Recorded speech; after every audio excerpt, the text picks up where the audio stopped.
Hello ladies and gentlemen, welcome to the Planning Committee being held at 6 p.m. on the 15th of December 2016. I'd like to remind residents that this meeting is being audio recorded and the audio recording will be available within 5 working days of this meeting. So with that we'll go on to item agenda 1, apologies for absence. Are there any apologies for absence? Chair, Councillor Piccolo sends apologies and Councillor Brian Little is substituting. Okay, thank you. And the minutes of the meeting set out on pages 5 to 10. Would anyone like to comment on the accuracy of the minutes? Councillor Churchman. Yeah, Chair. On page 5, declaration of interest. I was never a councillor for Chadwell St Mary, but for Aveley.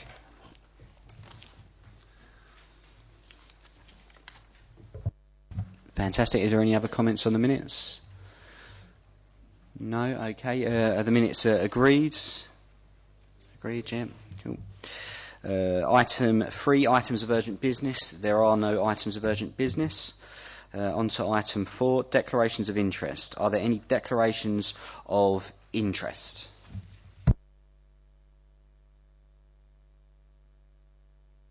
Okay. Councillor Ottosjola. Thank you, Chair. Just as we did last time, agenda item number 8, 160122, 01120, beg your pardon, out. Lakeside, I've discussed various wards related and other type of issues with the general manager of Lakeside, but it's a personal non-prejudicial interest. Thank you. Thank you very much, Councillor. Any other declarations of interest? No, okay. Item agenda 5, declarations of receipt of any correspondence. Would anyone like to? Councillor Little. Thank you, Chair. 16/01424, which is land adjacent Martin's farmhouse. I've received numerous bits of paper, emails and letters, and had discussions with residents. Okay, Councillor Ottosjola. Thank you, Chair. The same agenda item 16/01424, 01424, indeed. Again, correspondence from I think something the planning team or something like that. Not our planning team, from the appellant. Thank you. Okay, thank you very much, Councillor. And Councillor Churchman. Yeah, only on the Martin's Farm one last year, I did have a conversation with the recipient at the time, but that was a year ago, and I'll take this on this application as merits. I did declare that with Democratic Services at the time. Thank you very much, Councillor Churchman. Anyone else? No? Real good. Okay, we'll move on to item 6, planning appeals. Lee, would you like to make any comments or are there any questions? Thank you. Thank you, Chair. Good evening, members. Reports just for noting, but happy to field any questions. Thank you. No questions, okay. So item 7, public address to Planning Committee. So with that, we'll now move on to the 4 items that we are discussing here this evening. The first item 8, 16/01120/OUT, that's into Lakeside, and presenting this evening is Chris. Would you please present a report? Thank you. Thank you, Chairman. This is the into Lakeside site in West Thurrock, at the lake, in the Lakeside Basin. The site, in terms of the proposed development for this application, is shown in the 2 areas on that location plan. One being the northern extension, which I'll come on to in a minute, and the other being the southeast extension with road links and access links in terms of pedestrian and walkways and cycleways and changes to the road hierarchy, road system. Bird's eye view of Lakeside, so looking towards the eastern elevation, that one's taken. So just a reminder what the proposal's for, and this is a renewal of a previous application in effect with some slight changes. I'll come on to the changes in a minute, but this is an application in effect for extensions to the north of the existing shopping centre through the demolition of the existing department store at the northern end of the shopping mall and the existing bus station, and developing over that, and car park 6 to the north east of that, and part of car park 5. In the southeast corner, over what is currently car park 3, there's a bus station proposed. So the bus station that's currently to the north of the store would be relocated to a new bus station closer to the footbridge and links to the Chafford 100 railway station. Work's also proposed in terms of new public realm and landscaping and alterations to the vehicular and pedestrian access routes, improving pedestrian and cycle access around the external parts of the store. And also, because of the bus station being moved, there's provision for a temporary bus station whilst developments happen on the northern part of the site and before the new bus station is constructed. That would occupy part of car park 8 in the north-east corner of the site, next to the Spiral Road. So differences between this application and the previous one, which is an 2011 reference. Difference being that the red line area of this site is smaller, as it doesn't include the Northern Link Road. That's obviously come forward through a separate alternative application and has now been built out. Also, the bus, cycle and pedestrian links associated with that link road, they're no longer forming part of this proposal. And the temporary bus station, which was proposed previously to be located in what is the now the Lakeside Leisure area. Those proposals were considered at the last planning committee last month, you will recall. That temporary bus station, as I mentioned, is going to car park 8 instead.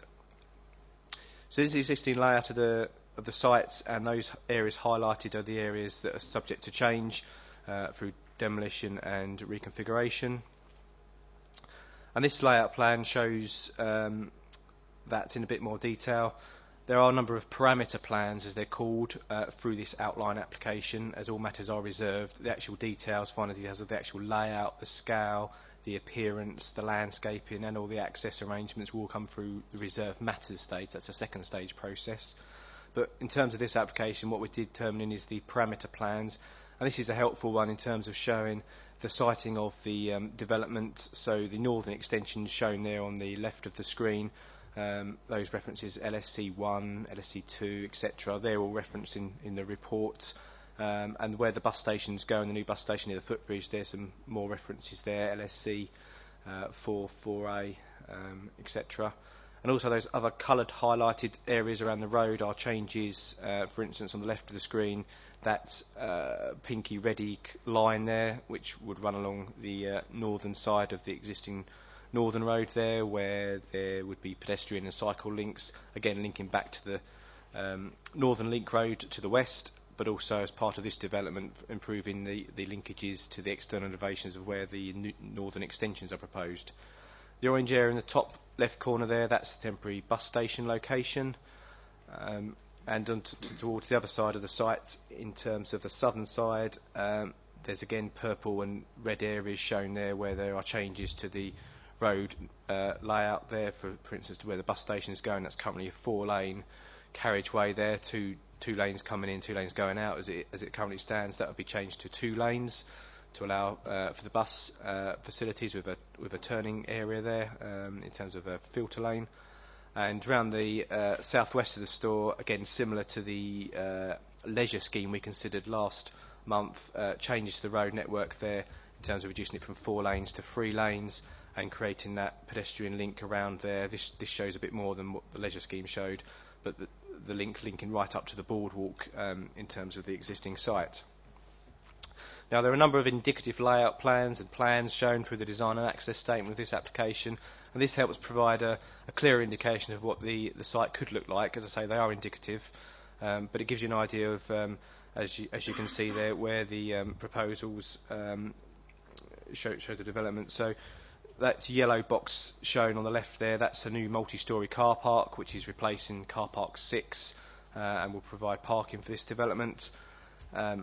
With a link into the new department store and extension to the mall, as well as the retail units to the northeast of the store, which would open onto the outside area rather than internally within the mall.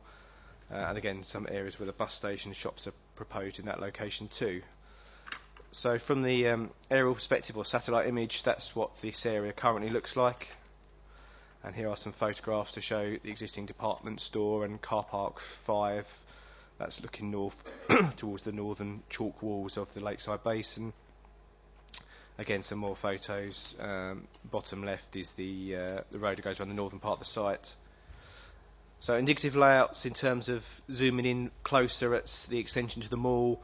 As you can see there, continuation of the existing mall arrangement with retail units either side of a central walkway, linking to the department store at the end. So that's the ground level as it stands at present, so linking in with level 1. Sorry, that's more ground level in terms of if you're coming out of car parks 5 and 6 currently. That's the level of development shown there. So those car parks change, as I said, multi-storey car park shown in the top north-east corner of that site, and then the retail units just below that with the outside area and the public realm space shown there. And another one to show what level 2 with mezzanines in terms of those units as well. Here's some indicative cross-section drawings to show the northern extension, so cross-section through the mall and cross-section through what's the department store shown. So in terms of the scale of the development, this massing diagram gives an indication of the extensions. So those right at the northern end with the department store is actually slightly higher than the existing shopping centre in terms of the parameters. Obviously, what will come forward with reserved matters will show that in precise details, but in terms of indicative for this outline, that's what's shown. And here's some visualisations. So that's looking towards the north-east elevation of the store as you would currently walk in through the entrance linked in between car parks 5 and 6. So that's some of the retail units, cafe type uses open onto a public open space area there, tree-lined boulevard entrance avenue linking into the existing shopping centre. And that's coming off the Spiral Road, so I'll give you an idea of what the first impressions of the shopping centre would be. The yellowy hatched coloured area there, that's the new multi-storey car park, and again the next to that's the new retail outside retail spaces.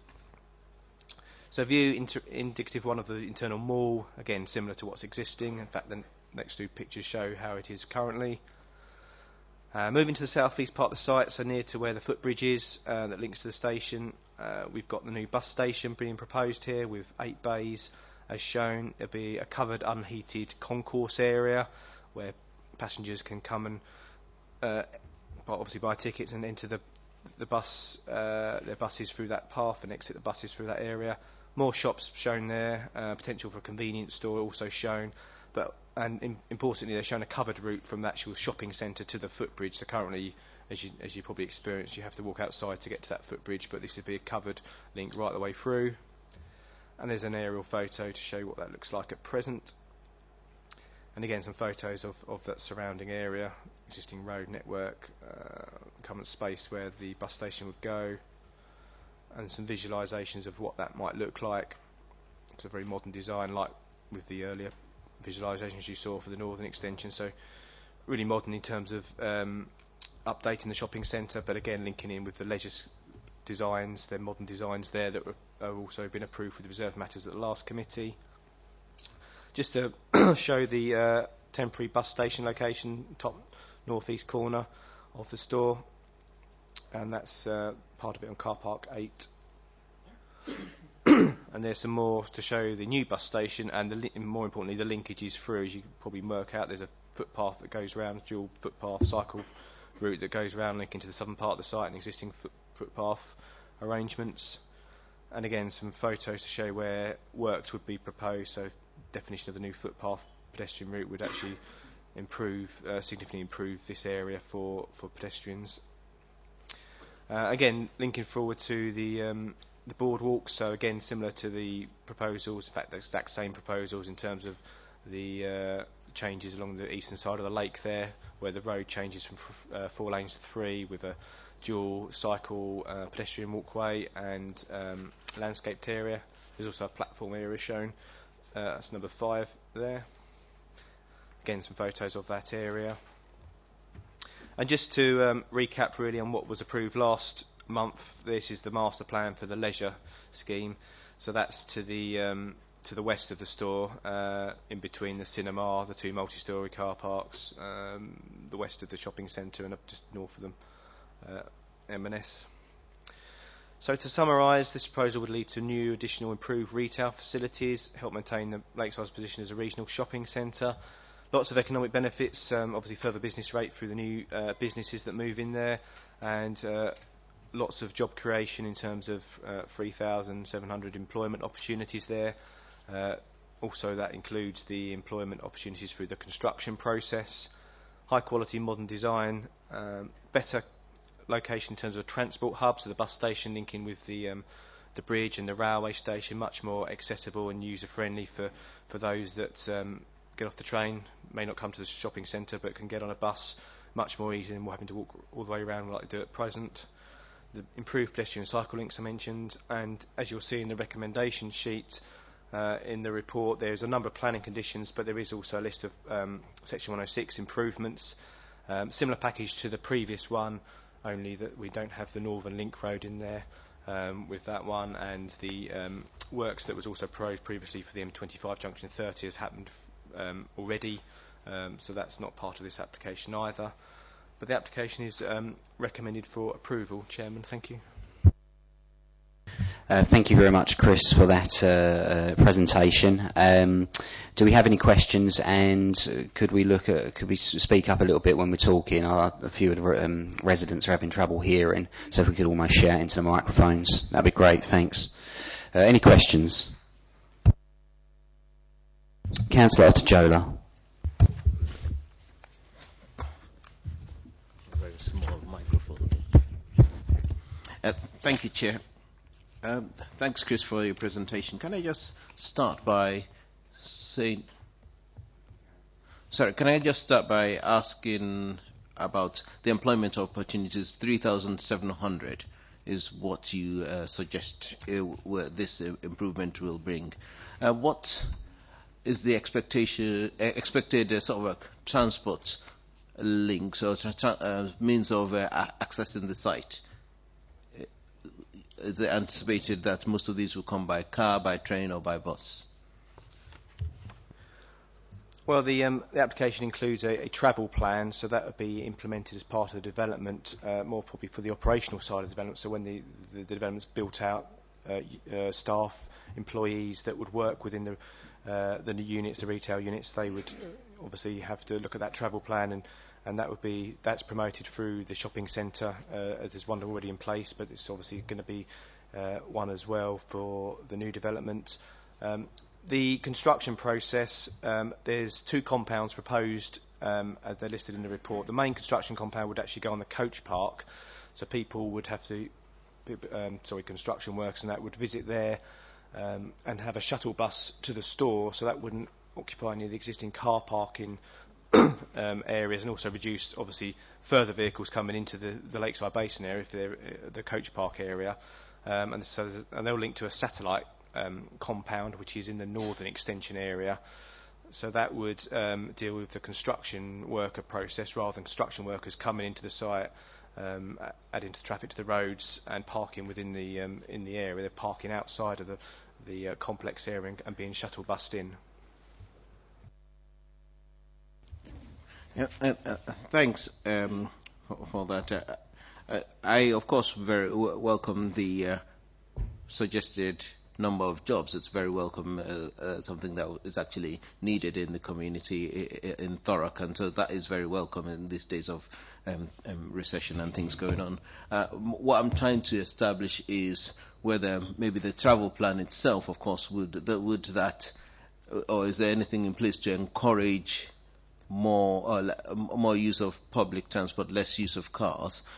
So as you can imagine, where I'm going with this is the impact on the roads rather than anything else. So if there are approximately 4,000 jobs, give or take, that I haven't come to the expected increase in footfall in terms of the numbers of residents and people using the facilities itself, and the impact that will have on the road network. And that's what I'm going to say is, have you taken all these numbers together put them together, and I'm not a planner, but I can just say, sort of like estimate, let's say, give or take 10,000 people plus staff, right, come into that area. Has the road network increased to for this type of capacity? Thank you. Matthew, did you want to come in there? Thank you. Thank you, Chair. When the application came in, it was supported by a transport assessment. As part of the transport assessment, they would have identified existing patterns of travel through census data and through monitoring that they've undertaken themselves. We identified what the impacts were with this development proposal, taking in everything, so employees, visitors, and everybody that would go to that site. That's why there's a package of measures which seek to promote better sustainable travel modes, such as better walking, better cycling facilities, a more integrated bus station that links better with the train station, so that if there are people that are coming in by train that want to go onward journeys on bus, say into Grays or into residential areas, then there's that ability there as well. There's provision for hopper bus services as well, so we're not just looking at those staff that are going to Lakeside, we're looking at the basin as a whole. So if they're coming in from train and they're going to the western part of the basin, they could get access to the bus station and get hopper service around, rather than going, well, it's too difficult for me to walk from the train station to my place of work, I'm going to drive the car. So it's all about trying to change people's perceptions of how they get around, not just Lakeside, but also the basin as well, which is why there's all those package of measures included within this application. Thank you. Councillor? Thank you, Chair. Thank you, Matthew, and I appreciate that. I think the concern which was raised even in the previous application, Chair, as Matthew would know very well, is just the increase in footfall is probably the wrong word, increase in vehicle usage, which this will have, and whether if what you're saying is that you have, or the transport assessment has taken that, and what you believe is that the measures you put in place are sufficient to counter the increase. And if that's the case, then I understand what you're saying. I might not agree with it, but I understand what you're saying. Thank you, Jim. Thank you. Councillor Churchman. Yeah, just one.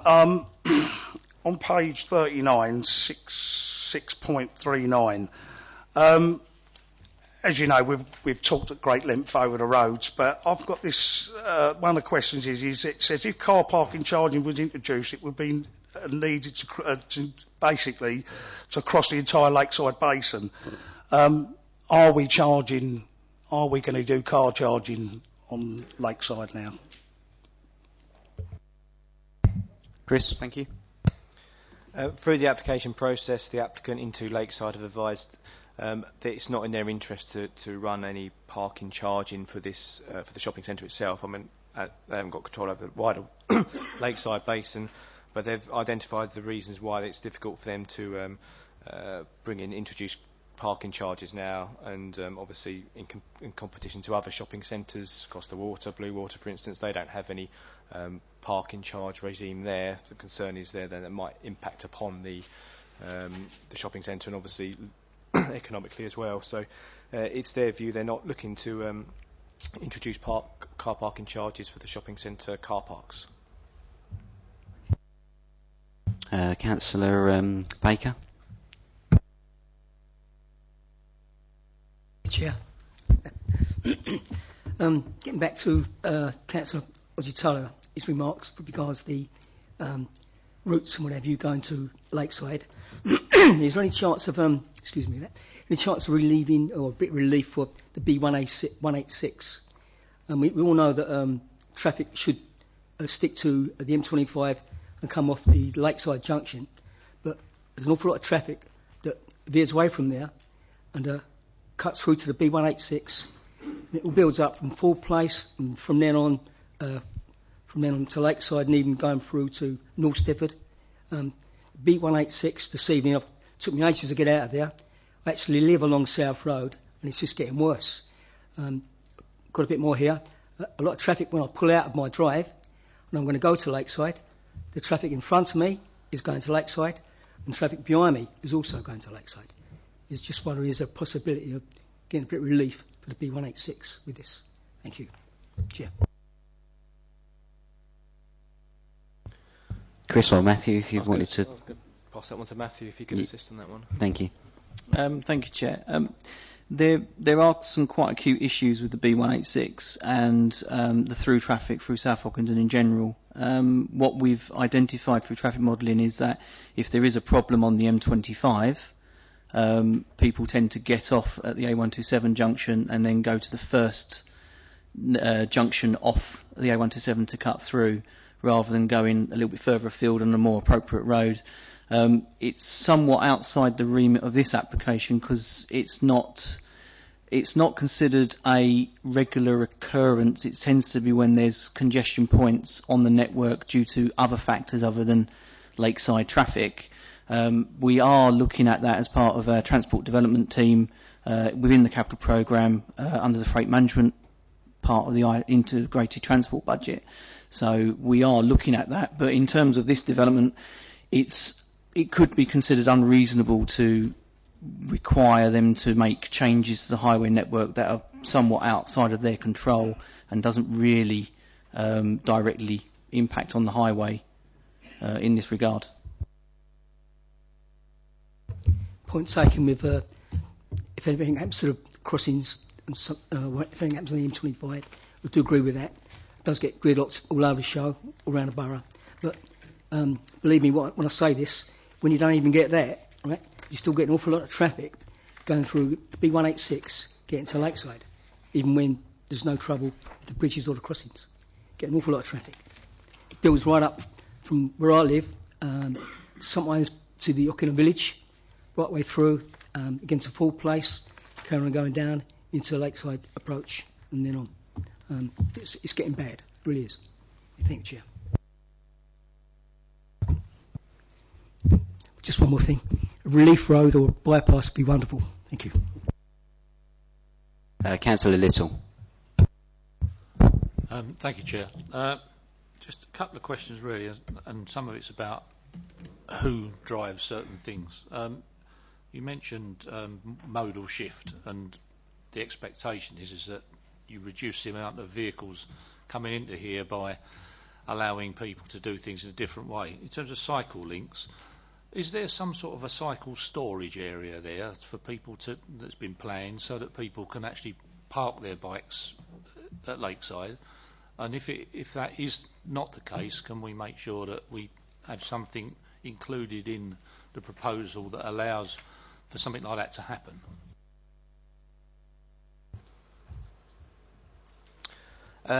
In terms of this application, because it's an outline application and we're looking at high-level parameter plans, we haven't got the finer details which come through the reserve matters in terms of exactly where your cycle storage areas are going.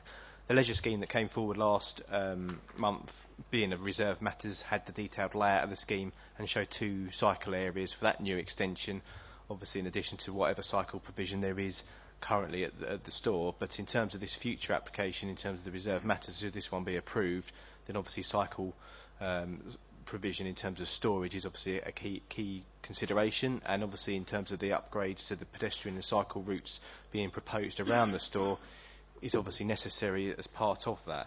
It comes forward, I believe, as part of the planning conditions which require details of the cycle provision storage areas to come through the reserve matters, so it's captured that way in terms of the trigger point. Okay, and I guess things like having storage lockers so people can put their purchases away rather than use the boot of a car will also fall into that category as well, will it? Sorry, say that again? The fact that people, I mean, at the moment, I go to Lakeside, I go and buy something, I put it in the boot of my car, and then I go to a restaurant.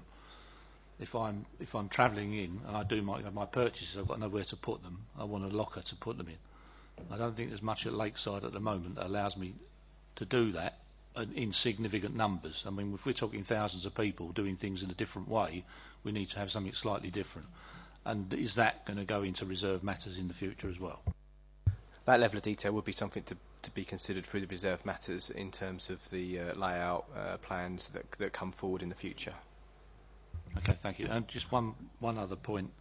At some point, the loop that goes around Lakeside is going to be broken because it's not going to be there anymore.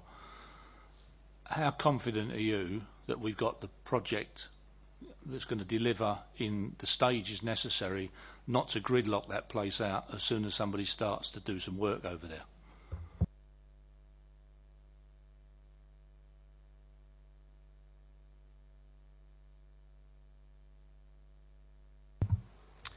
Well, this is the leisure scheme that was considered and approved at last month's committee, and as you can see, that leisure scheme is the scheme that stops the orbital road of the existing shopping centre. Through the highways consultation response to that application and the outline application prior to that, and through this application, the highways recommendation is that there's not an issue with that in terms of the highway capacity and the movement around the shopping centre. Again, coming back to the promotion of other alternative measures as pedestrian and cycle routes, this along with the measures proposed to the outline application, all help to improve and promote sustainable alternative forms of transport rather than dependent on the car use around the store. Okay, well that's when the thing's finished. What about during the construction period?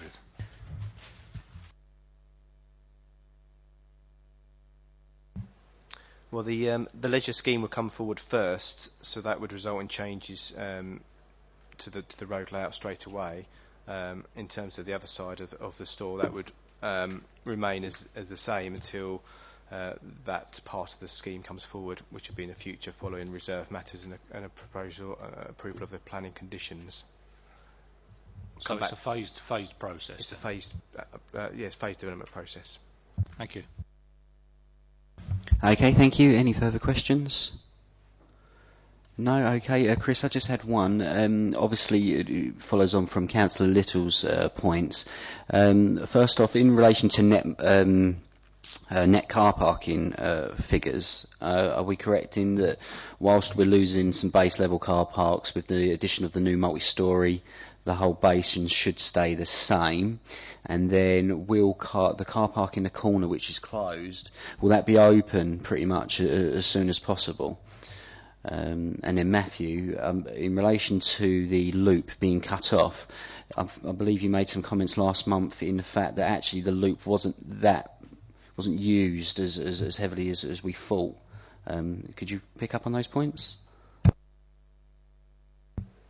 In terms of the parking figures, the slide before you shows the new multi-storey car park. Obviously, if car park 6 going and part of car park 5, that multi-storey car park is to compensate for the loss of parking, whilst in terms of the overall surface car parking. But what it does is provide a multi-storey car park and brings the parking back to the level it is at the moment in terms of about 13,000 car parking spaces. The existing underused car park is car park 12 nearest the lake, which was on the leisure scheme earlier. That, in terms of leisure scheme considered, that car park would be opened all year round rather than just at peak times as it is now, to allow for the parking of that, and also in addition to this multi-storey car park for the overall both developments, and that brings it, as I say, back up to about 13,000 parking spaces, which through the highway assessment says is being considered acceptable in terms of the level of parking for this development. Brilliant, thank you. Thank you, Chair. With regards to the routing, there was evidence to suggest that vehicles using the multi-storey car parks to the south of the Broadwalk area tends to go in via Lancaster Roundabout, which is to the south. And access into the multi-storey car parks is generally taken from the northeast, mainly because car park Pink, which is the one that's adjacent to the lake, is generally closed throughout the year apart from in peak times, and car park Blue, which is the one opposite, you can't access it unless you come in from the east, because there is a ban right turn with an island in the middle of the road. So anybody coming from Lancaster Roundabout, which is to the south, to the right hand side there, would generally go up around the eastern part of Lakeside to get into that multi-storey car park anyway. So it's really just the north-south traffic to go into the multi-storey car parks, but it's been identified the majority of that traffic comes from the south. Thank you, Matthew. Any further questions? Councillor Ottachola? Sorry, Chair. Thank you. Just to reiterate a couple of points made last time. On the recommendations, you got a very cool monitoring scheme, VMS or whatever it's called there. Just to verify, I think Andy guaranteed that you'd have discussions with members in relation to the VMS system. Just to verify that that's still in place. And looking at, I don't know if you recall that conversation. It's part of the variable messaging system, the VMS system. Yes, Chair. As for the previous application, there's a broad requirement. We need to do the right modelling to ensure that the VMS is provided in a way that means that it has a meaningful positive effect. And yes, when we've got that modelling in, and when we're going through that before it's approved, we can liaise with ward members on that. That's fine. And sorry, one last thing on the very same page. I noticed that item 10 on page 47, complementary planning strategies contribution of 185,000, but it says very specifically planning strategies in Grays Town Centre or elsewhere, and I just wondered why the very specific Grays Town Centre. Chair, that's to cope with the impacts upon the nearest town centre to the basin, and stems from, if you remember, the old regional spatial strategy policy that talked about allowing for expansion of Lakeside, but subject to there being complementary strategies for Grays in particular, bearing in mind the likely negative impacts upon that town centre. Okay, Councillor Wheeler.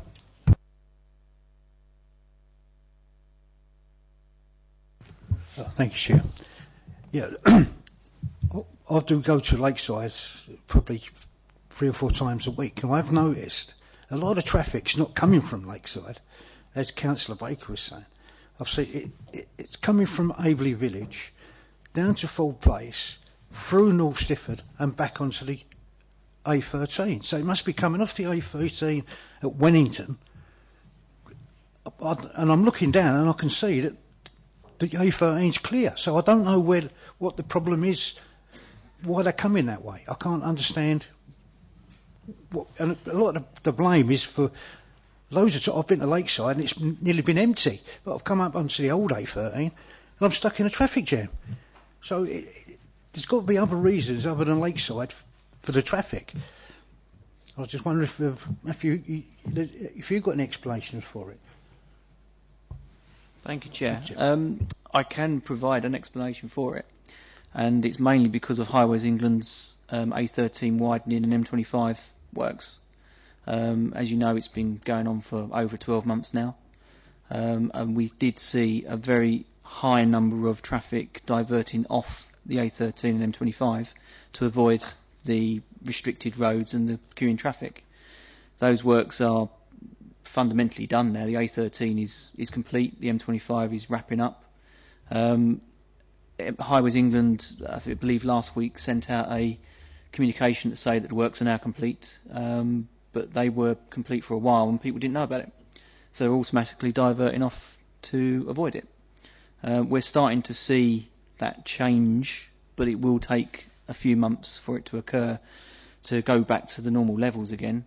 But as with everything, if people find an easier route to go somewhere, they will naturally use that route time and time again until they identify that there is a problem, and then they try and find somewhere else. So hopefully, within the next couple of months, the levels should subside. I'm only saying it because tonight coming here at 4 o'clock, I'm stuck down the bottom of Stifford Hill, going right through North Stifford, and I know 90% of the traffic's not going to Lakeside; it's going straight back onto the A13.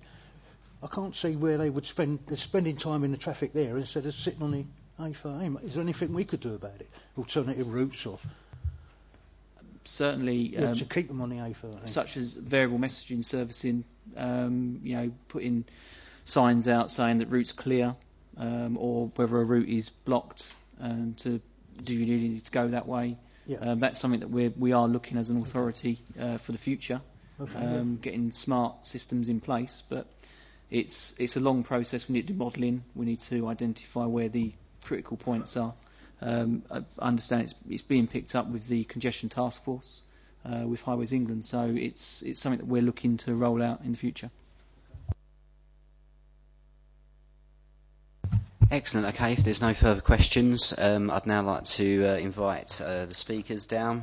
We have one speaker this evening. That's the applicant, Mark Myers, and he'll be speaking in support.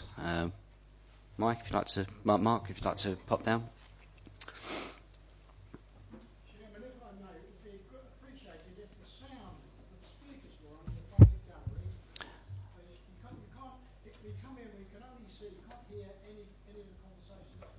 Okay, okay, well, we'll see if security can do anything. If they can't turn them on, what I could offer you, sir, is I can invite you down a bit closer so you can be with us, so you can hear the speakers a little bit better from this side. Outside that, is anyone else in the gallery having trouble? No, just yourself, sir. Okay, so what we'll do, we'll see if we can get them tweaked up. If not, I'll invite you down here so you can be a bit closer to these speakers, if that helps.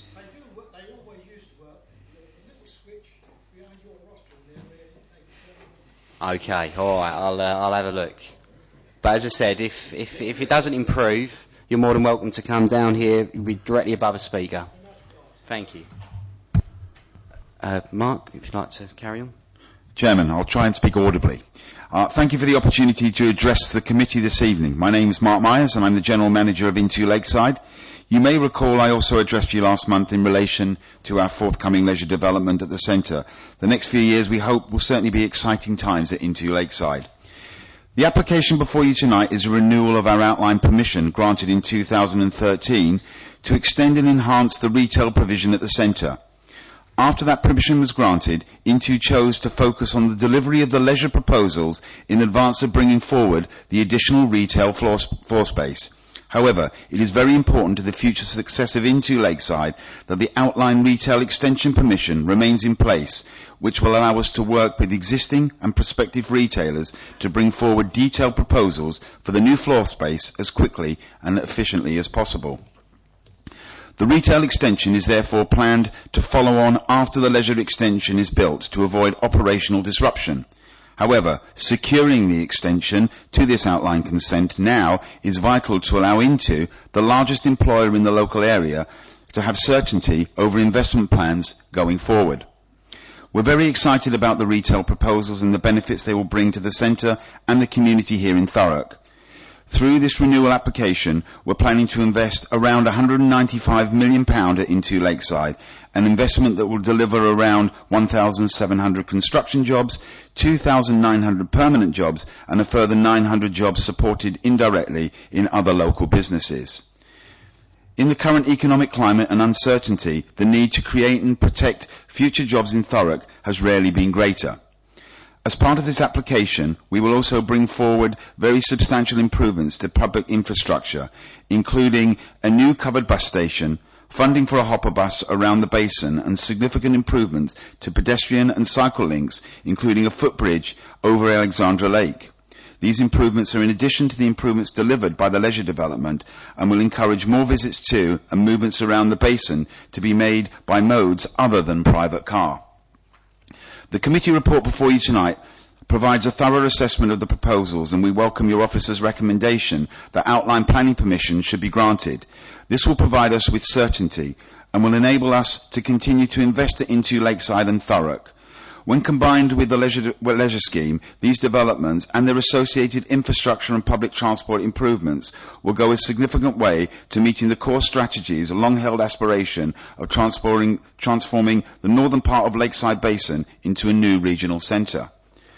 When we consulted on the proposals before you tonight, over 4 in 5 of our shoppers, your constituents, told us they wanted the new bus station, and nearly 90% supported our plans for new retail and leisure at Lakeside.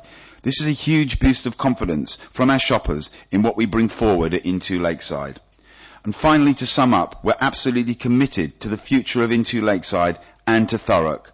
For over 25 years, we've been part of the community and we're looking to invest further in the basin to deliver more jobs, services, facilities and infrastructure to the area. We're very excited about our plans for Into Lakeside and hope that you share in our enthusiasm. Thank you. Excellent. Thank you very much, Mark, for your presentation there.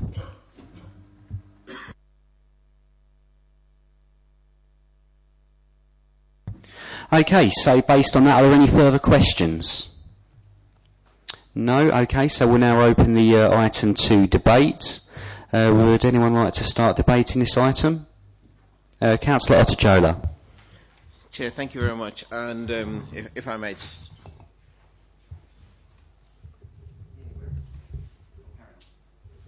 Thank you, Chair. If I might start where the applicant just stopped, sharing excitement about the progress and the development of Lakeside. I absolutely welcome the increase in jobs. Thurrock is one of the places to be at the moment, with development going in all sides of the borough. So jobs coming to Lakeside, to me, is absolutely brilliant. 3,700 proposed new jobs cannot be snuffed at all. And on that basis, I actually welcome the application. And I think the challenge we do have with every application, with every development, no matter how type or what type of development it is the side effects, if you can call it that. When you use medicine, as I'm currently using, you have some side effects, and the side effect of this is the added on footfall, cars, whatever. I've seen people cycle to Lakeside, but to be honest, I haven't seen many people cycle to Lakeside. Most people maybe go to Lakeside more for shopping than for entertainment. So yes, if you're going to Broadwalk and that type of area, you probably could cycle. If you are, of course, going to consume a beverage which is a non-toxic nature. But most people would probably drive, as Councillor Little even said, where he drives his car, buys his stuff, and then puts it in his boot. So that means there will be an impact, a huge impact on the roads. And this is bringing us back to where we were before. The impact on the road, and I know there have been debates about whether it's mainly just because of Lakeside, or whether it's a wider and people's rat routes through other areas, and that impacted on Lakeside. But I think looking to Chair and looking to Matthew here in terms of the wider council strategy to make sure that the bits of Lakeside which aren't used, or the bits of the routes to Lakeside which aren't used, can be increased. And I know we've had this debate previously. I can't remember what the Spiral roundabout, I think it's called, that next to Arena Essex, that can go into Lakeside down there. I think one of the presentations which Krish showed earlier showed a sort of look from that sort of Spiral roundabout into Lakeside. I think that's around where the temporary bus stop is going to be. Yeah, brilliant, thank you. Yeah, so if that became one of the major routes into Lakeside, then that could alleviate, at least for my residents and for most people coming from the east of the borough, could take traffic away from Chafford 100 and indeed take traffic away from around the, hopefully, reduce the impact from the whole of Chafford 100 area and allow people to either go further on and go into Lakeside that way. Of course, the other thing which I think we mentioned at the last meeting also is the east-facing slips off the A13, which I know is a sort of wider, longer-term plan, which we do need to put on the table, because if we don't, and Councillor Rice, unfortunately, is not here, but I'm sure if he was... Behind. Oh.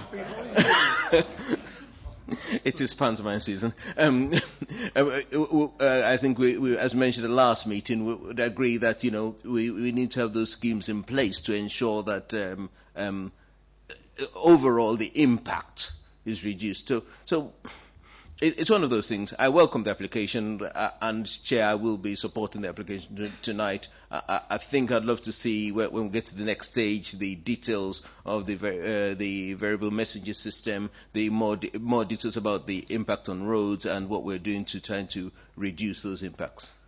So in a long way, I'm saying welcome the application, but do more. Can I just quickly say, I also still agree with the idea of no car park charges in Lakeside, because now we are competing more with Westfield, Stratford, and with Bluewater. And if especially Bluewater is free, I don't think we should be charging there, because then that could just push traffic away, but it could also reduce the commercial centre, and we don't want to do that. Thank you, Chair. Anyone else like to debate the item? Please hold, Councillor Rice. I do apologise, Chair, that I was late, but the traffic sorry, Councillor Rice. Was just very poor, so I was late. But I only want to make one. Please hold for a second, Councillor Rice. Yeah. Chair, can I just check? I just need to check, Councillor Rice, because you came in right at the end of the presentation from the officer. Can I just check with the legal officer whether you came part way through, as it were, whether or not you're entitled to be involved in the debate or indeed the vote? I just need to make sure your position is protected, Councillor. Vivian? Yes, Chair. The usual convention is that any member arriving late for an item cannot participate in that item, irrespective of what point it's reached. So at the point that Councillor Rice arrived, we were part way through the presentation of the item. Clearly, at that point, he had missed some of the item, and it would be better for the debate and participation to be for the members who were here for the entire item. Thank you. Okay then, apologies, Councillor Rice. Obviously, it was no fault of your own. I'll bring you back in on item 9. Okay, apologies about that. Would anyone else like to debate the item?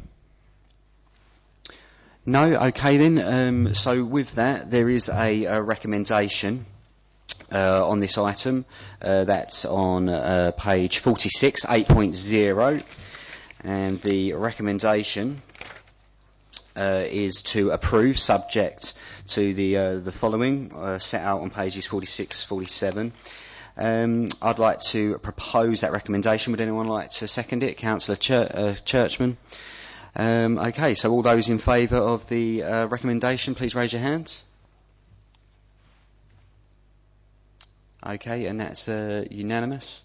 So with that, we can say that item number 8, 16/0112/OUT into Lakeside has been approved. Thank you very much, councillors, and with that we'll move on to item 9. That's 16/01300/FUL, South 3 Pacific Avenue, Stamford Lee Hope. Matthew, if you could present the presentation. Thank you.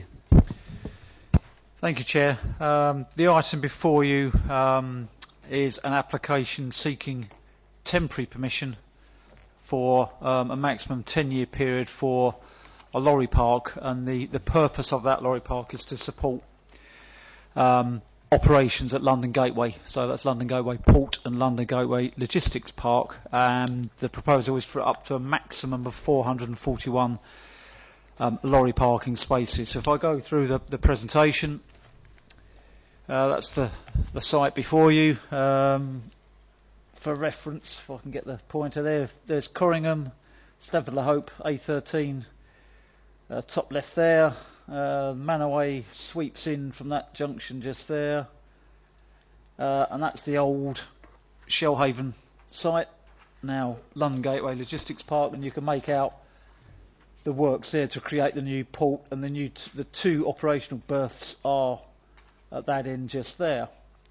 Zooming in a little bit, again you can make out in the grey the port, and above it the logistics park, and the site in question before you is in red just there. So in terms of the road infrastructure, that's the new junction with the Manaway, the new access road you may be familiar with, the new roundabout junction there which splits port traffic down that arm with park traffic, and this road infrastructure here is in place as we speak. Zooming in a little bit, point out the new roundabout, or relatively new roundabout, and that's the London Gateway HQ building, their office building, which is the first thing you see when you come down the access road. So the site in question is just about in there, that rectangle in there, and you can partially make out this area here, which is a surface water attenuation pond, which will feature in some of the pictures you'll see shortly. One thing I need to point out is the application is a hybrid application, and by that I mean the applicant is seeking part outline permission and part full permission. So this shows those two elements. The area in green is what is in outline. The area which isn't in green, which is principally at the top of the screen there, full permission is being sought, and those elements for which full permission is being sought are, jumping ahead, are 2 yards, one there and one underneath, and they would provide a total of 149 HGV parking spaces. Full permission is also sought for the access road through there, and for 4 points of access, that one and that one serving the proposed yards before you now, so to speak, and the 2 accesses there and there would serve potential future development. Permission is also sought at this moment for street lighting columns along there, a cycleway and a footpath along that position there, a drainage channel which would drain the site, which is principally along the northern, eastern and southern boundaries, and that would drain via an outfall there to the surface water pond, which is that feature just there. Full permission is also sought for an acoustic barrier, security fencing, gates, that sort of paraphernalia, an electricity substation, and also a lighting column which is around about there, which would illuminate the yards themselves. Outline permission, which is the green area, is for the remaining 2 yards and ancillary buildings, they being office buildings, welfare buildings for drivers, and refuelling facilities and lighting. So the next drawing is a master plan drawing showing how the site could be developed in its totality. So what you'll make out there is another yard through there, that's referred to as yard 3, and yard 4, which is an L shape there, would be a common user or multi-user area. So it wouldn't be assigned to an individual haulage company or haulage operator.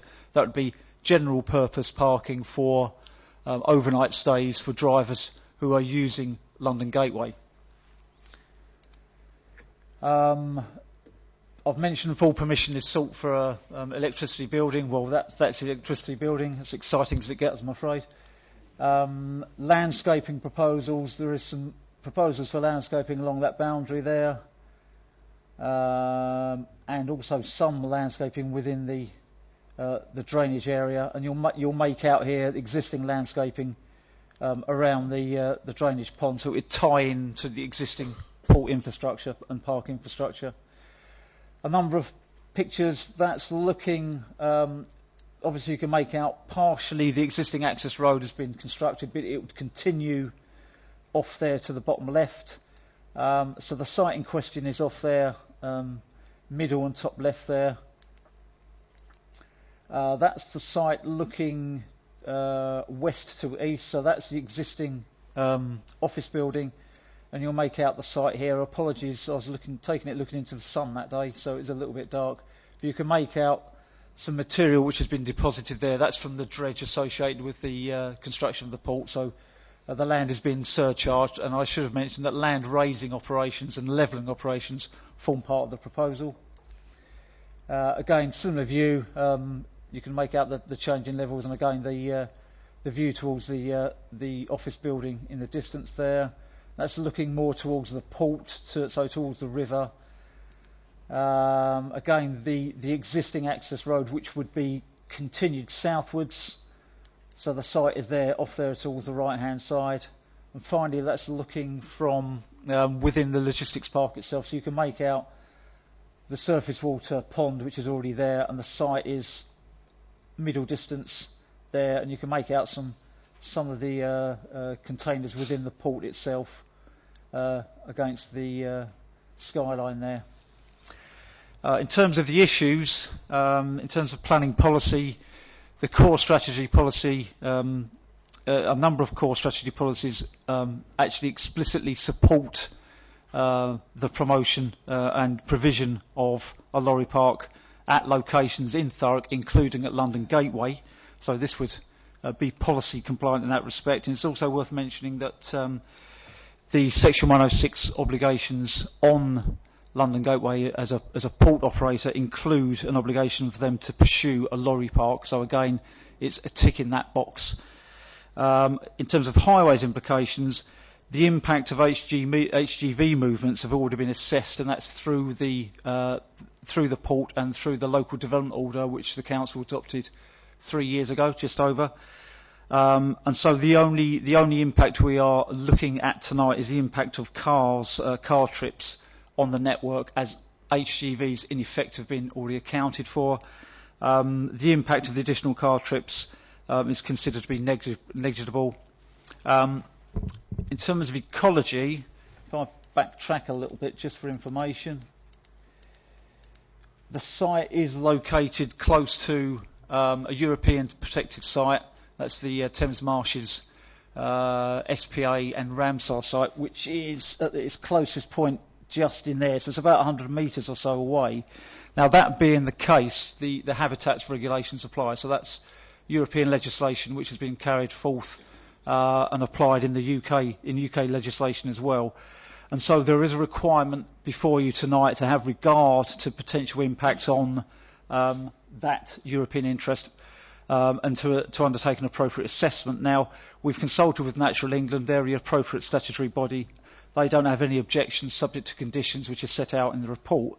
But it is necessary tonight for you to determine whether or not the proposals would have a likely significant effect on that European interest. So that's why towards the end of the report you'll see two recommendations. The first one is to do with habitats regulations. The second one is to do with the planning permission itself. You will need to, the advice before you is to take those two recommendations separately.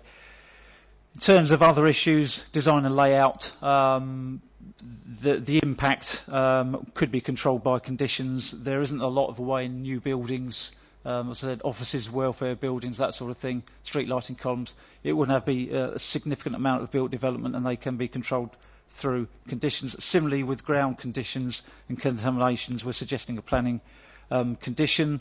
The site is within the high-risk flood zone, but we've applied the sequential test, and we believe that to be satisfied. So, wrapping all things together, the planning application is recommended for approval.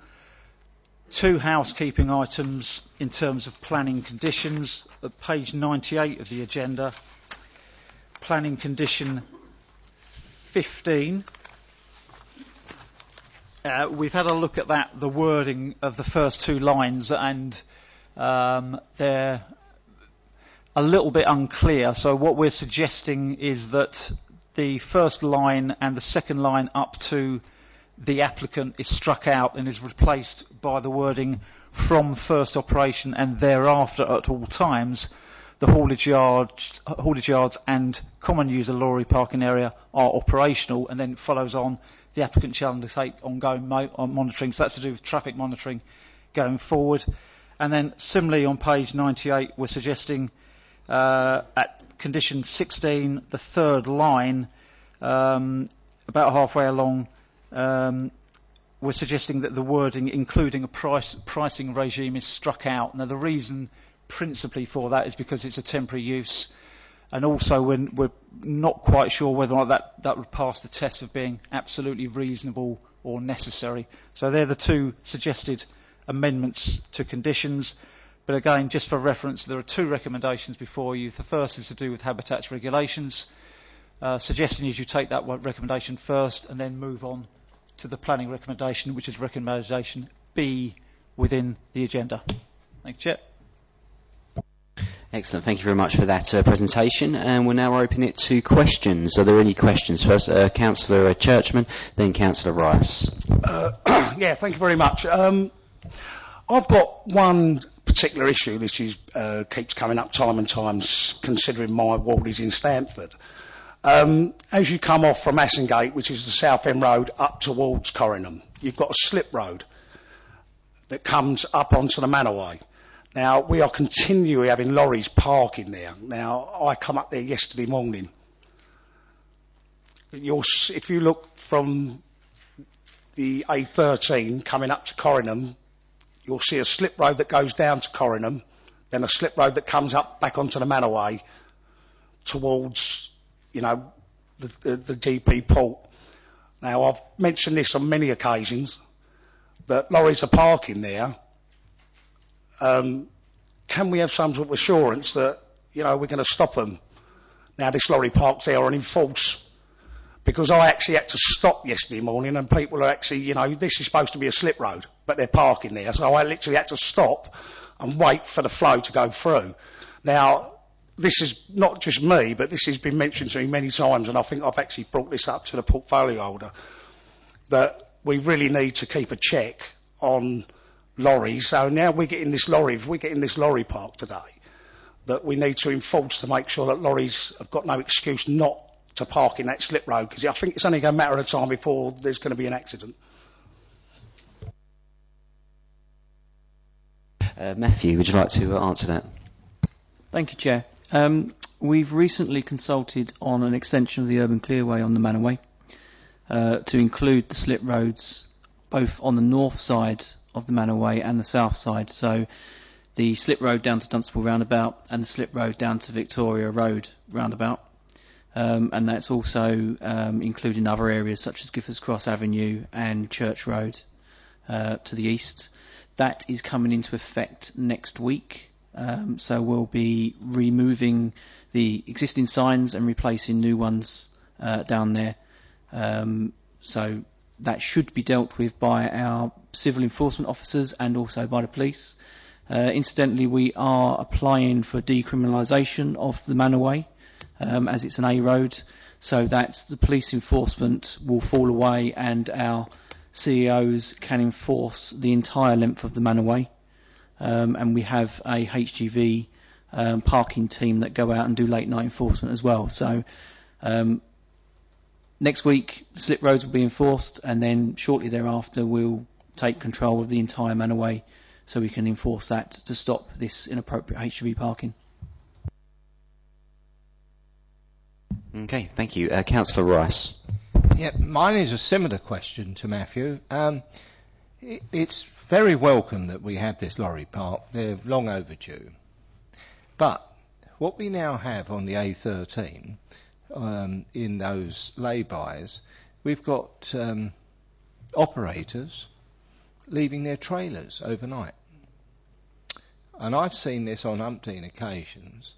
And because we're providing this, and I can only assume if they're on the approach to the Alsick Cock roundabout, in that lay-by, just before it, that they're waiting to go into the port, and they've just dropped their load off, and off they duly go. Now, the whole idea of that lay-by is it's an emergency facility for vehicles, if they come to some problem, that they can pull in. Now, often the case is that there is no facility for them to pull in. Now, I want an assurance this evening that with the advent of this lorry park, which is welcomed, and I really do commend it this evening, that our highways enforcement team and the parking people are going to start to wave the stick at these people and say, look, your place is down there. Because it's unacceptable for highway, HGV operators to just offload their loads and drive their vehicle away and take up that entire site. It's just unacceptable, and I'm sure members here, just like Councillor Churchman was talking about, once we provide these facilities, we must enforce it, and I would like an assurance tonight, certainly on the A13, that we will enforce that, because it really is unacceptable, because if motorists are caught short, there's nowhere for them to pull in. But these clowns, and that's what they are blocking up an emergency lay-by. That's what it's there for. It's not there for a lorry park, and we have to enforce this. Matthew, you'd like to respond? Thank you, Jay. the issue is somewhat outside the remit of this plan application, but I can assure members that as a proposal on next year's integrated transport budget under freight management is that a review of all lay-bys within the borough will be undertaken to see whether or not we can turn them from unrestricted lay-by access to limited access in those lay-bys, so we can try to stop these trailer swapping and dropping off of these loads. We have been in discussions with the environment team who have powers to remove vehicles that aren't taxed or registered. So we are in discussions with that. And the A13 has been one of the main areas that we've looked at in the last couple of weeks. Similarly, we've looked at the A1306 near Lakeside, where it's also occurring.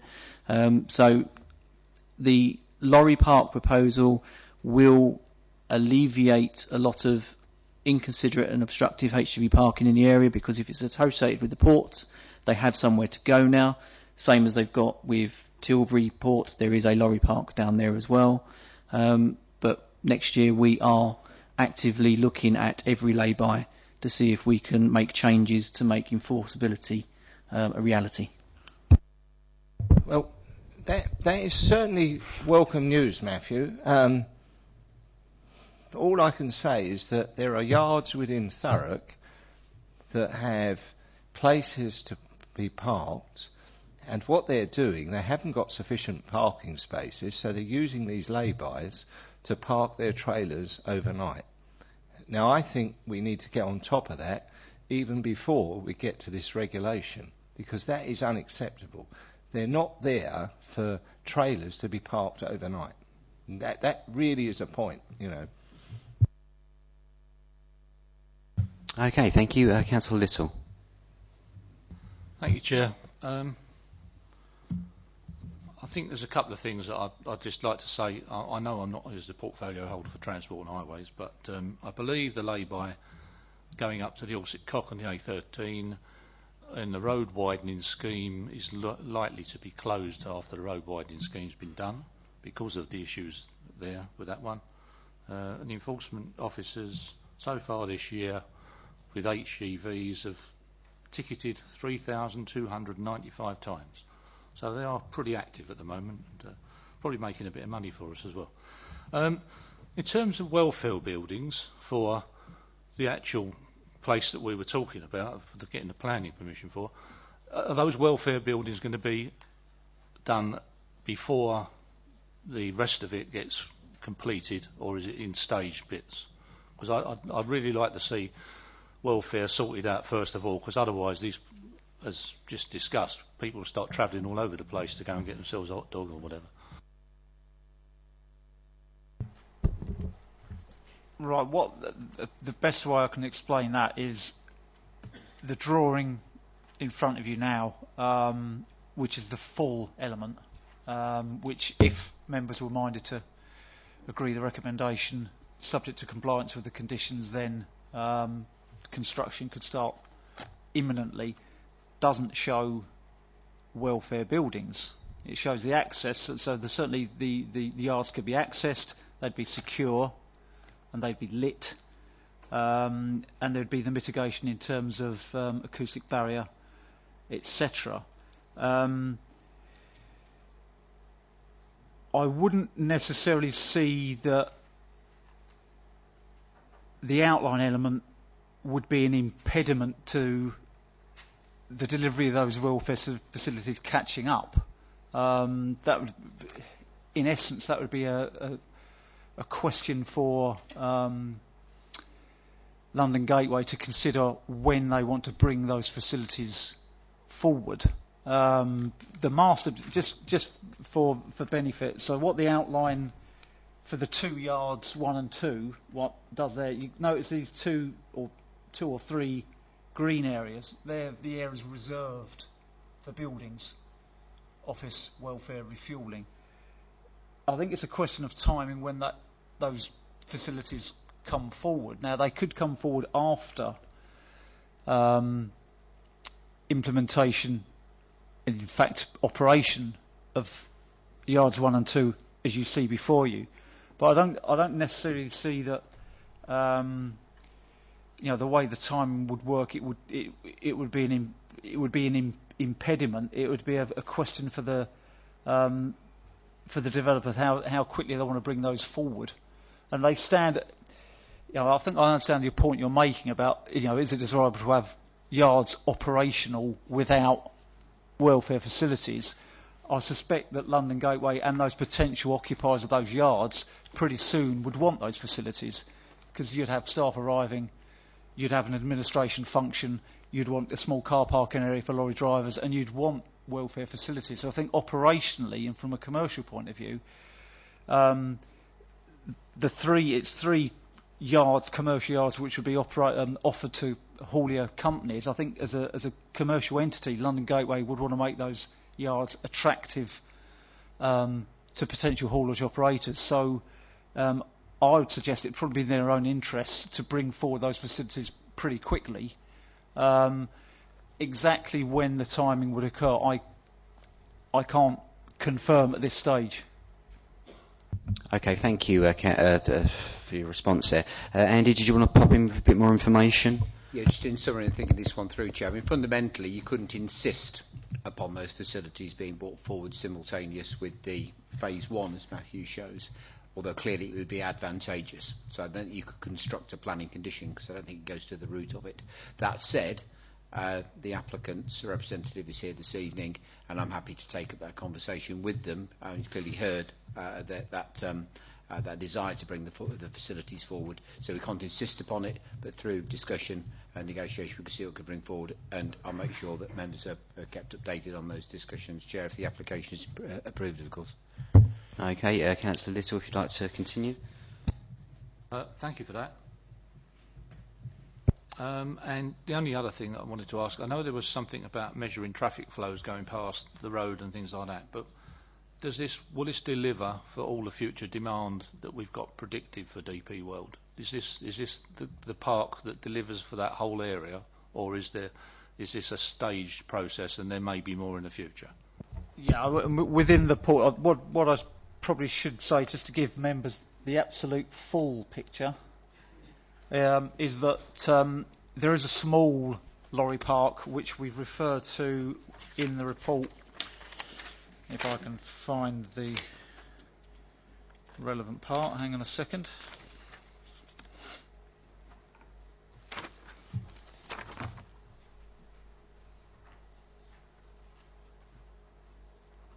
Yeah, paragraph 6.10, so that's page 88 of the report, refers to an 80-space, approximate 80-space lorry park. Now that's at a site, an existing site, which is, check my eyesight and get this thing working, just there. So that's existing and that's operational. Going forward, the proposals before you are the next step along, if you like. So up to a maximum of 441 HGV parking spaces on a temporary basis for a maximum of 10 years. What we've also set out in the report at paragraph 6.7 on page 87 is that going forward beyond the 10 years, if you like, London Gateway are promoting through the local plan process a permanent facility which would accommodate all of their needs, we would hope, and that's in a location fairly close to the site before you in question. Hang on, if I zip forward a bit. So through the local plan, London Gateway are promoting a lorry park in that location just there. Now, obviously, that's a matter for the wheels to turn on the local process to see whether or not that's considered to be an appropriate location, and that will take a period of time. So the application before you, if you like, is a way of meeting demand until the local plan is finalised and adopted, hopefully a few years down the line, but not too much longer down the line, with any luck. Thank you very much. Okay, fantastic. Councillor Otajola. Thank you, Chair, and thank you, Matthew, for your report. And just verify, in the same 6.10 where you referred to, this sort of like timed vehicle booking system. And I recall this, Chair, that this is something that came up even right at the onset of the whole of these applications. If the maybe I should ask a different question first. The lorry park, is it restricted to lorries delivering or receiving from DP World? Yeah, the intention, as we've set out in the report, it would be for HGVs associated with the port and the logistics park. Okay. So the if scenario here is the lorry coming here before, slightly earlier than the vehicle booking system has been allotted, because they have to come early because they don't know what the transport is like across whatever. So they presumably, unless you correct me, will not have access to this site until they get within a window of their booking system. I think that's the purpose of the. Again, I'm going to be jumping around on plans a little bit. So that's the master plan for the fully finished lorry park, and I mentioned in the introduction that the Park 4, as it's described, which is an L shape through there, would be a common user area or a multi-user area. So that would be available for that, just exactly that scenario. So a driver who has a slot and has a good run on the roads and turns up early, that is available.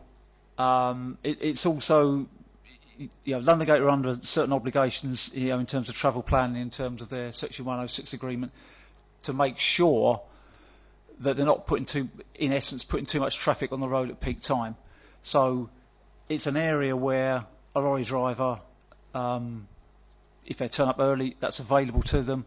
Or I know from conversations with London Gateway, it's an area where potentially, to make sure they're not triggering too much traffic at peak time, they can look to offer incentives to hold drivers there, travel plan incentives, etc. So it's almost an overspill area which will be available for early drivers or drivers that need to take their statutory rest. So it's not associated with haulier companies. It's an area for drivers for exactly that sort of scenario which you've mentioned there. Okay, thanks for that clarification. Well, yeah, and you're right to address the concern I had, which is people arriving earlier than their slot and therefore not being able to access the site and therefore parking on the roads, which I think Councillor Chapman referred to earlier. So that's one concern addressed. Thank you. The next one is, so in terms of that same L shape which is available to everyone, the whole site is within the DP World premises. So security-wise, are we saying when that L bit is done, will any HGV be able to access that, and what's the clearance procedure for those? Well, that would be. That's going to be an operational matter for London Gateway. The land is within their control and they will operate the lorry parks. They are gated, they are secure. But I mean, I'd probably suggest that would be an operational matter for London Gateway, firstly as landowner, secondly as operator of those 4 lorry parking areas which you see in front of you.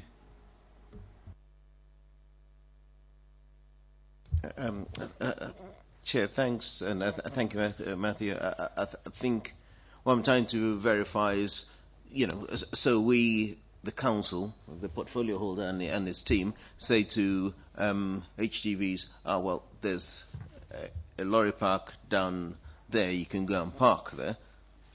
But what we're saying is that we haven't got the details of that, and DP World probably won't have the details of it because the vehicles are not registered to come there. Yeah, just flicking through planning conditions, of which are quite a number, but condition 17 on page 98 refers to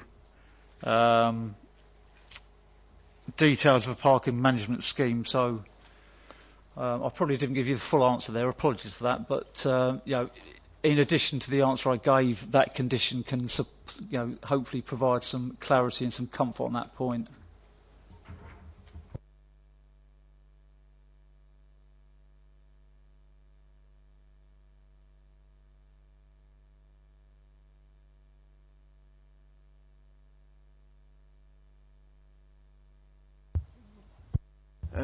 Chair, thank you. I think I will discuss it in the debate, but thank you, Matt. Thank you. Thank you. Councillor Churchman. Yeah, it's just a quick one to follow up from Councillor Little about the welfare. Are these welfare buildings footed or are they stacked? Do you see where I'm coming from? There is a reason I asked that. The design, the appearance of those structures is a reserved matter, so what the applicant would have to do, assuming outline permission is given, is submit details for the approval of reserved matters which would show the detailed design of those structures, and that could be considered at that stage. I mean, that's within the context of this is a temporary 10-year consent, so I would imagine that the sort of structures the applicant is looking for wouldn't be permanent in inverted commas. That's exactly the question, because it is only over a 10-year period. And the reason I said that is because being in civil engineering for nearly 30 years, up to the point when I had my accident, stacking units can be put up virtually in a week. So, I mean, that's only relevant to sites that I've worked on over the last 30 years. So, thank you. Thank you very much for that point, Councillor Churchman. Would anyone else like to ask any further questions before we open up to debate? No? Okay. So we'll open the item to debate. Would anyone like to start?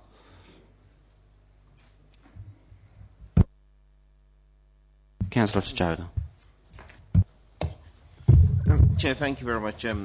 Again, as I said with the previous application, Thurrock is an interesting place to be at this time. As I said, we have development on one side of the borough earlier on, and this is completely on the other side of the borough. So again, it's a welcome principle. And again, we're talking about the implications of the development. So here we're talking about the implications of HGVs, and HGV issues have been a long issue in this council, and we've tried to address this so many times. In fact, I think there was a subcommittee of one of the scrutiny panels, HGV parking panel, which came up with recommendations which the portfolio holder, the then portfolio holder, I don't know, has implemented. Maybe the new portfolio holder will implement. Okay. But I think I just want to be certain, and I wasn't very clear from maybe the presentation from Matthew. Two quick things. In fact, it was a question I almost wanted to ask right from the onset. There's a sort of like wider coloured area that you had coloured up there, which one of your very first slides, which I wasn't 100% sure that, that one, because that had a sort of coloured area, and I was getting slightly mixed up as to what that sort of like lilac colour represented, because I wasn't sure whatever colour that is. Yeah, no, I get the grey bit, but I didn't get the other colour, the slightly yellowish greenish colour. What is that?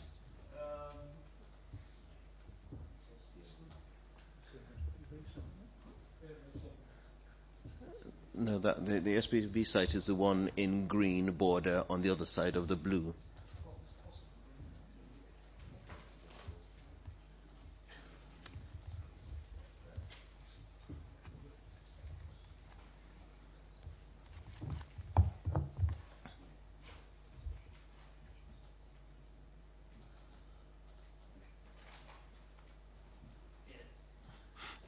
Sorry. Chair, the key on the right hand side doesn't actually show that coloration, but I'm 95% certain that's green belt. So that's just an environmental designation for information shown on the plan. All right, thank you, Chair. Sorry, I know you were having a quick catch-up there. What I was saying was that I wasn't clear, and I had a cheeky quick question to verify what that sort of like greenish area is, and I was getting slightly mixed up with it, but thanks for clarifying that. But the key thing I was talking about is the impact on the road if vehicles turn up early, and I think I was given some assurance that for the reserved matters bit, there's a proposal to have a sort of wider sort of car park or lorry park for vehicles going in there. And then it brought me to the probably slightly wider question of how secure that is, and how are we going to the council itself or DP World is going to ensure that users of that area are monitored. They are I can understand the users, where they have a sort of time slot, they will go in and there's some sort of control there. But the other areas, how is that going to be controlled? I just wasn't sure how that was going to work. But I presume because it's part of the reserved matters, maybe more details of that will come back later on. And if so, Chair, then what I'd love to do is to be able to put those concerns now, so that when we're coming back with the details of that, Matthew might be able to address it.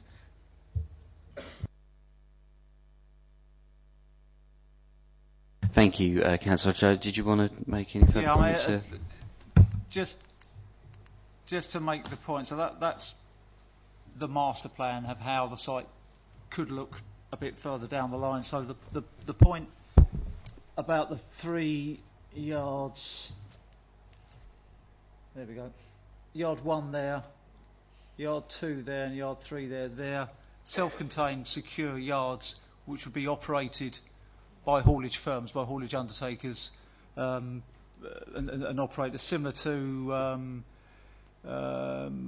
you may be familiar with some of the operators who operate on the periphery of Port of Tilbury. Maritime of one. So the yards would be leased to that operator under the terms set by London Gateway's landowner, and they would be self-contained, secure yards, ultimately run by those haulage firms. It's the L shape there, which is the general multi-use area, and again you've got a planning condition there which is about the management of those parking spaces. Part of the reason for that condition was actually to do with ecological interests, but it serves 2 purposes, if you like. So via a discharge of that condition, we'd expect to see details of how that space would be operated, how would it work, how would somebody book a space, etc. So that, I think that hopefully provides some comfort there. Yeah, absolutely, and that is spot on. That's exactly what I was saying. And if those details, even if they don't come to us, even if they're considered when they come, when you're talking about it, then that's fine, as long as we have that assurance. Thank you. Excellent. Thank you for your comments, Sarah. Councillor Dover. Would anyone else like to debate the item? Councillor Rice. Thank you, Chair. Yes, this application is to be welcomed. Lorry parking is a nuisance within our borough, and as I've said, the A13 seems to be a lorry park where people just dump their trailers for the evening and go off. So this really is good news. And it's good that we see that Greenbelt land is being used for lorry parking, because at the end of the day we need to actually make sure that the port can live and that they can have their parking within their facilities, not on our public roads.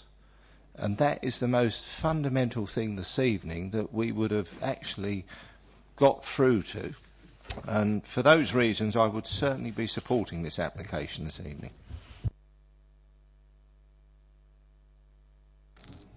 Chair, okay, just one point of clarification for me. The site before you isn't in the green belt. To give you the complete picture, the lorry park location which London Gateway are promoting through the local plan is in a green belt, is currently in a green belt location, but what you have before you, just for clarification, isn't green belt, so you haven't got to consider that as a material planning consideration. Fantastic. Would anyone else like to debate the item before we head to the vote? Okay, thank you, councillors. Thank you, officers, there for that presentation. I think it is important, obviously, that we do iron out the technicalities on such large lorry parking applications such as this. And I do welcome Councillor Otajola's comments, and of course Councillor Rice's. This lorry park is absolutely essential to the day-to-day running of DP Wells. So with that, on this particular item, we do have 2 recommendations. So that will be 2 votes.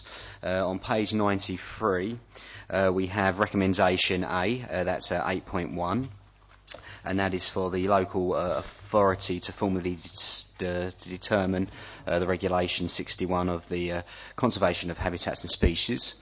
So I would like to propose that we approve that recommendation. Would anyone like to second? Councillor Lydiard?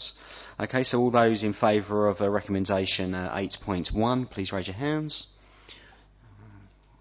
6, 7, 8. Fantastic, okay, and that's unanimous. So 8.1 recommendation A has been approved, and then that also moves us on to a recommendation B, that's 8.2, and that's to grant planning permission subject to the following conditions which are set out in the report. I'd like to propose that recommendation. Is that seconded? Councillor Rice, Councillor Otajola. Okay, so with that, all those in favour of recommendation, please raise your hands. Excellent, and again that's unanimous, so we can say that reference 16/01300/FUL Southbury Pacific Avenue has been approved, and that's both the recommendation there. So thank you very much, officers, for your presentation there. Okay, so that takes us on to item 10, that's 16/01424/OUT, and that's land adjacent to Martin's Farmhouse, Church Lane, Baldwin, Essex, pages 101 to 116, and that's John. Would you like to present Jonathan, would you like to present a report, please? Thank you. Thank you, Chair. Since the report was published, we've had one additional neighbour letter. This raises similar queries and concerns about the location of the site, the need for sports facilities, the condition of Church Lane and King's Parker's Farm Lane being narrow and unsuitable for traffic. That's the application site on the screen, the sort of roughly L-shaped site. As we can see from the picture, it's the green area enclosed by hedges. It's an open field within the green belt. That's a picture from the existing access looking east across the land. That's again looking sort of southeast from the main entrance at present. That's looking northeast. That's looking from the opposite side of Parker's Farm Road to the site. As this says on that one, that's looking south down Parker's Farm Road, and that's looking north from the site. So the application plan's on the screen. It's been submitted in outline form for 52 units contained in 3 blocks, so 13 in there, 13 in there, 13 in there, 13 in there. The building to the bottom there is going to be a convenience store and doctor's surgery with a residential flat above. The building there is a single house for a doctor, and the building at the back is a sort of changing room and facilities room in connection with the outdoor sporting pitch. The site lies in the green belt, and the proposed development is not one of the forms of development considered appropriate in terms of local or national policy. The proposal therefore constitutes inappropriate development and is contrary to policy PMD6 of the core strategy and guidance in the MPPF.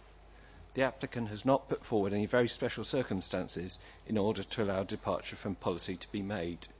So therefore the proposal is objectionable both in principle and in addition the development would clearly harm the openness of the green belt. In terms of the principle of the development, it's therefore unacceptable. There are also matters of detail which make the scheme unacceptable. As shown in the photos earlier, the site is presently a flat, vacant field on the fenland. The development of the site would have serious impacts on the openness of the character of the site. The impact of these buildings could not be mitigated. In addition, the design and layout shown is considered to be wholly unacceptable for a rural location. The proposal is also objectionable in these regards. As shown in the photos, the site is accessed by Parkers Farm Road, which is a narrow, largely single-track access with some passing places. The Highways team object in principle to the intensified use of the road. They also raise concerns about matters of detail relating to the proposed new accesses and that the proposal may not provide sufficient parking levels on the site. The proposal is therefore objectionable in that regard. And the final issue of concern is the site is adjacent to a watercourse to the south of the site. The flood risk manager is not satisfied with the details provided with the proposal that they show suitable drainage could be provided. At this time, the proposal is considered potentially to lead to increased flooding in the area. Proposals are also acceptable in that regard.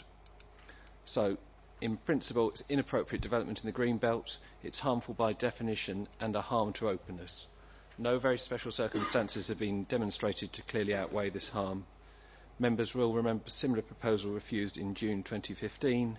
There are also concerns over the access and inadequate access and isolated location, inadequate surface water strategy and harm to the local landscape.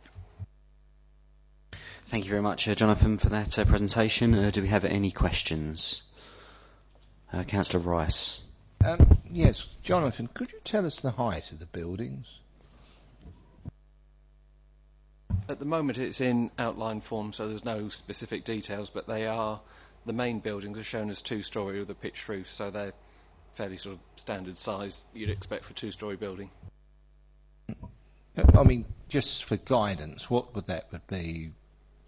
20, 30 feet, 40 About feet? Sort of 8 to 9 metres. 8 to 9 metres. So 8 to 9 metres, that would be about 25 feet?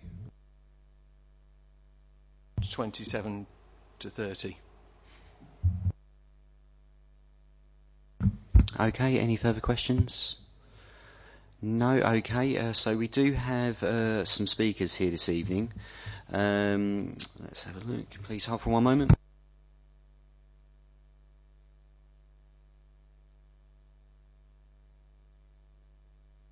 Okay, we do have 3 speakers here this evening. I'd like to invite first the resident, Frank Willard, and you'll be speaking in opposition to this particular development. You have 3 minutes in which to state your case. Thank you.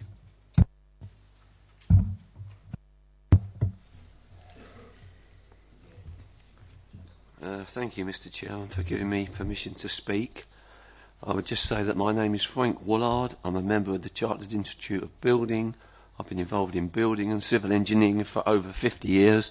I think I'm slightly older than that gentleman over there. I've lived at Parkers Farm, in Parkers Farm Road, for over 30 years. First of all, the street address shown on the application is completely wrong.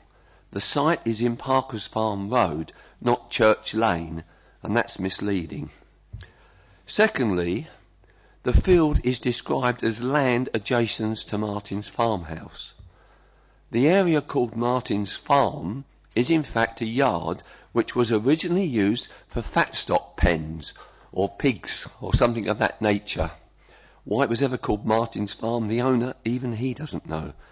There is no Martin's farmhouse, there is no development, and the area is used for storage. So calling it land adjacent to Martin's farmhouse is completely misleading. 2.2 of the application refers to Salisbury Road and two bungalows.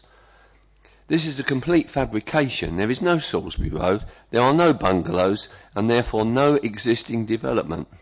The site use is agricultural farmland. I'm not quite sure why these basic errors were made. Perhaps it is a clever ploy to give some substance to there being development in the area, when in fact there is absolutely none. The field has been used for many years for grazing of sheep and cattle, and I'm witness to that, having fed the sheep and some of the cattle. The land is within the Metropolitan Green Belt. It should be thrown out on these grounds alone. I have, together with Thurrock Borough Council, who I report to virtually every week, spent the last year trying to keep Parkers Farm Road free of litter and fly tipping as part of Clean for the Queen. The amount of litter thrown from vehicles is beyond belief, and together with recent industrial fly tipping is a full-time job, just to keep the road clear. I'm embarrassed by taking visitors, especially relatives of ours from Switzerland and places like that, along the road by the amount of litter. The introduction of such intense development will only make the situation worse. Residents of the development and visiting service vehicles could only enter the site from Parker's Farm Road or Church Lane. This is in itself not the scenario that existing residents would really want to contemplate. Parker's Farm Road, where the development or the site is classed as a Level 2 rural road. Highways Development Control, 9th November 16, confirms that any intensification of the existing access is unacceptable. And this comes to earlier talks about traffic in the area. Residents who live on this road know from experience that the road is already overused. If there is any disruption in the area, either with problems at the Dartford crossing or delays on the A128/A127, then the whole area becomes gridlocked, with cars and heavy vehicles using Church Lane and Parker's Farm Road as a rat run. Thank you very much, Mr. Wood. I'd like to sum up. There are a few passing points and vehicles pulling over churn up the verges. There are no footpaths, there are no runoffs along the road. There are runoffs along the road to enable surface water to drain into ditches, and these are flattened and rendered useless. Just the last thing I need to say, flood assessment. The area is fenland, and residents' knowledge and experience of the area should be considered more valid than the reports that suggest that the flood risk is not that high. Parker's Farm Road is subject to flooding, and it can occur very quickly. The road floods at its entry point at Conway's Road and at a small bridge further up the road. I've experienced the water nearly a metre in depth at this point. Cars have been written off driving into the floodwater. At night is very dangerous. The police have to put warning signs up in this situation. This renders the road impassable. The road also floods in various places along its length. Thank you, Mr. Willard. Mrs. Tucker, who lives in the property adjacent to the application site, confirms the road floods at King's Farm and that the site itself is prone to flooding. Okay, thank you, Mr. Willard. Thank you very much for your presentation there. Okay, with that we also have Ward Councillor, Councillor Sue Little, who would like to speak on this application, and she'll be speaking in objection. You have 3 minutes in which to speak, Councillor Little. Thank you, Chair. This site does not form part of the local plan. The Fens are a natural beauty spot. We already have passed a new shop with a post office by this committee. Therefore, this small hamlet would not be able to support any other facilities like shops. We have an award-winning Jubilee-winning park. Therefore, we don't need another one. It's sited down, as Mr. Woolard said, a very small lane where cars can't pass. There are no buses, no footpaths, no cycle paths, no street lights, no bridle waves. Flooding's a real problem in the village as it's surrounded by fenland, and the village owns its own pumps that are now up to capacity. The airfield that runs near the Baldwin village, if they couldn't fly in on their normal flight path, they then use another flight path, which would mean that this estate would be dead at the end of the runway, and God forbid what would happen, the planes would have to land on top of it. The buildings couldn't be mitigated, be seen on the natural beauty spot. It is not a semi-rural location as quoted in the planning application. It is a rural location. They mentioned shared car schemes. We already have one of those in the village, so therefore don't need another one. But more importantly now, as Cabinet Member for Adult Social Care, I'm very aware of what we use for planning, the happy situation. These are where we want housing and assisted accommodation and things like that, but they have to reach the happy criteria. Already this application's come in before under virtuous disguises, and one of the officers have actually spoke against it, that it wouldn't fit the criteria that we in Thurrock expect for our assisted living or elderly people. We need to have them integral within villages or integral with towns, not on the outskirts. And this is blatantly building on the green belt. I've lived in the village for 64 years and I've never seen any more than a sheep on it. Thank you. Thank you very much, Councillor Little, for your presentation. And the last speaker this evening is the agent, and that's Gary Coxall, and he'll be speaking in support of the application. We'd like to come forward. You've got 3 minutes in which you can present your application. Thank you.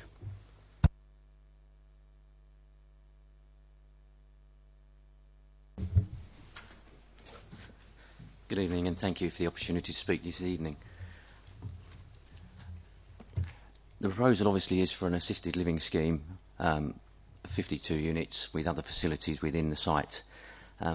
We did meet with the health and wellbeing team, and some of the decisions within the design were put forward by them, including the sports facility as being something that they felt would be needed within this sort of development. We did discuss with them also the happy standards, and we also discussed with them that the developments that have been coming forward are mainly town centre based. The discussion we had with them suggested that does everybody want to live in a town centre? People who have lived in rural areas for most of their life wouldn't necessarily want to move to a town centre to this sort of accommodation. So the idea was to give choice to people rather than just giving them one option. The proposal provides accommodation together with the support network that these people will need. The proposal represents an opportunity for residents of these areas to be provided with housing and care that they need in a semi-rural or rural setting.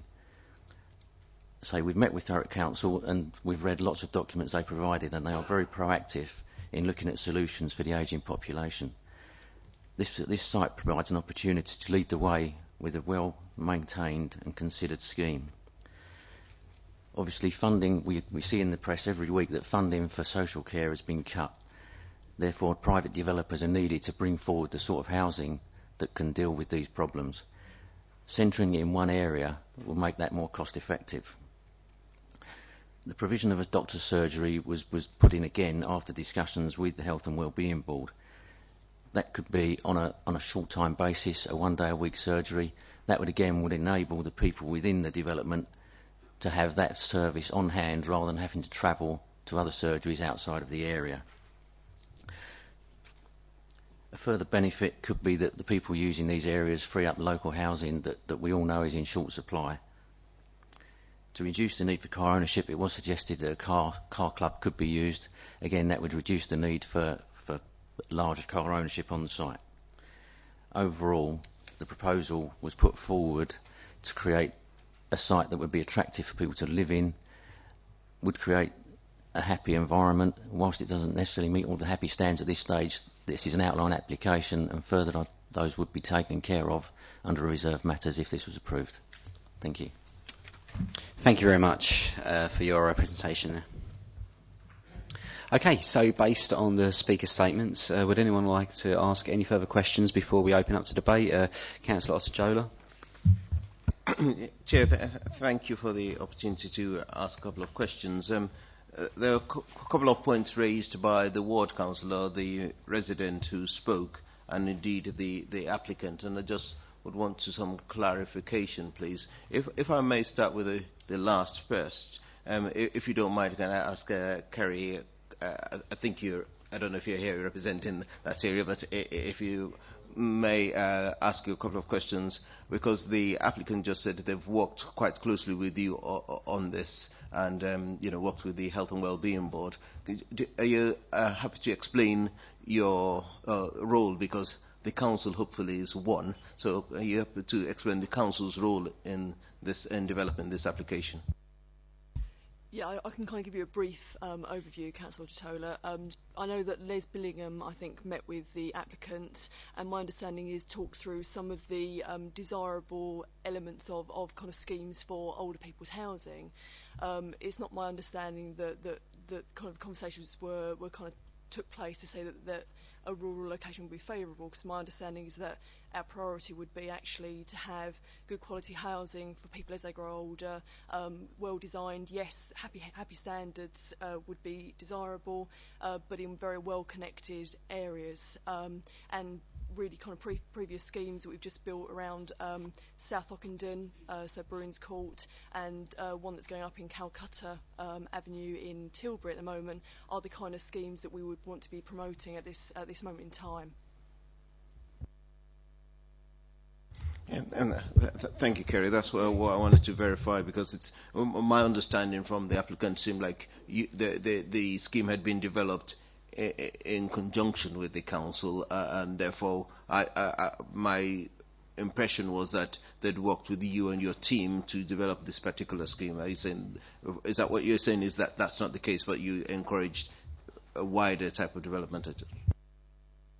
I mean, obviously Les Billingham isn't here tonight, but from a brief conversation with Les, my understanding, and obviously I can go back and seek clarification from him, my understanding is that a conversation did take place with the applicant after the previous application was put in, and there was a discussion again about the kind of things we would expect to see in kind of a scheme for older people.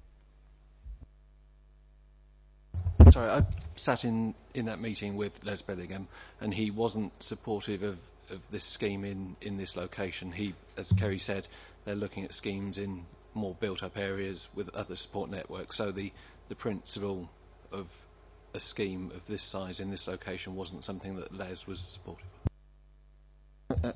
Thank you, Chair. In fact, I'm coming now to you, Jonathan, anyway. The ward councillor said something about the site, and definitely the residents said something about the location. Can you clarify the whole thing about a couple of bungalows and the farmhouse or no farmhouse and all that stuff? I don't have any specific details about the name of Martin's Farm or Martin's Farmhouse, and I don't know exactly what that site's used for.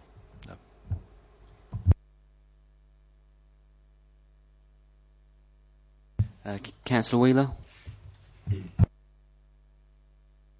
Thanks, Chair. I went on the site visit to look at this parcel of land last year, and since then, I'm a bit of a bumpkin myself, like so little, I've been knocking and we used to go down on our bikes. That parcel of land is probably the most important parcel of all, because that's wild meadow, and that's like the crown jewels. Everything else around it, the farmland, that's just sterile. But we need more of that land, not less of it. And for us to build on that, to me, is an act of vandalism. Right. Thank you. Councillor Baker. Point of order. Are we into further questions, or are we into debate now? Still questions. Thank you, Chair. Well, personally, I know the area very well, and I've got to say this, I agree with the comments of Mr. Wellard and Councillor Soolittle. That's it. Thank you. Thank you, Chair. Okay, any further questions? No? Okay. I did have a question looking at a couple of the points that the developer raised. I do sympathise that there is a need for this type of development in Thurrock, certainly in more rural locations, because I think that element of choice is important. And at the moment, I think the council seems to be quite keen on looking at these types of developments more sort of town centre based, which is understandable because it's close to a lot of facilities. But what at this stage, I mean, do we have any sort of plan in place or any sort of plan for these types of developments in rural locations that may at a future date be looked favourable upon? Is anyone, Andy, can you answer that? Yes, Chair. As members will be aware, we're currently in the process of putting together a new local plan for the borough that will drive growth over the next 15 years or so, and there is an identified headline need for around 20,000 new homes of various types and tenure. and housing of this nature is part and parcel of that. And this type of development is best considered as part and parcel of that local planning process rather than through ad hoc proposals in isolated locations. I do understand that issue about the mix of rural against urban, and if we're looking in the future at things like urban extensions, then on the fringes of those extensions in more rural locations as opposed to town centre locations like Bruins Court, for example, you can look for those facilities in those types of location, but you've still got that link to the rest of the community. You've still got that social integration rather than social isolation which you'd have in these remote locations. So in summary, it's something to be picked up through the local plan process and for a range of various types of location to be factored in as part and parcel of that. Okay, thank you very much, Andy. Do we have any further questions there before we open the item to debate? No? Okay, so we'll open the item for debate. Would anyone like to discuss this item? Councillor Rice? Chair, obviously it's a controversial aspect, but at the end of the day, we are told that rural locations, they're probably favoured. We look at the agenda, and I suppose the most important consultee there is NHS England. They say they have no objections, subject to developer contributions. Now, it's on virtually the outskirts of a village. It's in a rural setting. We're looking at these happy standards. We're being told, and we know only too well, much to our cost, the current government, they've cut the funding. So it has to be private schemes coming forward to provide these facilities. Now, the provision for a space for a doctor's surgery, a dentist's surgery, I mean, this all sounds very good. They talk about, the assisted places, independent living. The on-site shop would provide for all the basic day-to-day needs of the residents. And it says may provide a benefit to the wider community. It doesn't say the wider community might use it. It's just saying it's available. I would like to think that we might just have a look at this. I mean, if we don't encourage private finance to come forward and fill the vacuum because of government cuts, what are we going to do? At the end of the day, it is about a compromise. We're going to have to make some very difficult decisions, as both you and Andy Millard knows only too well. When we come to the local plan, we won't be giving little pieces of greenbelt up like this. We'll be talking about 12,000 homes in the greenbelt. That's what we'll be talking about, 12,000 homes in the greenbelt.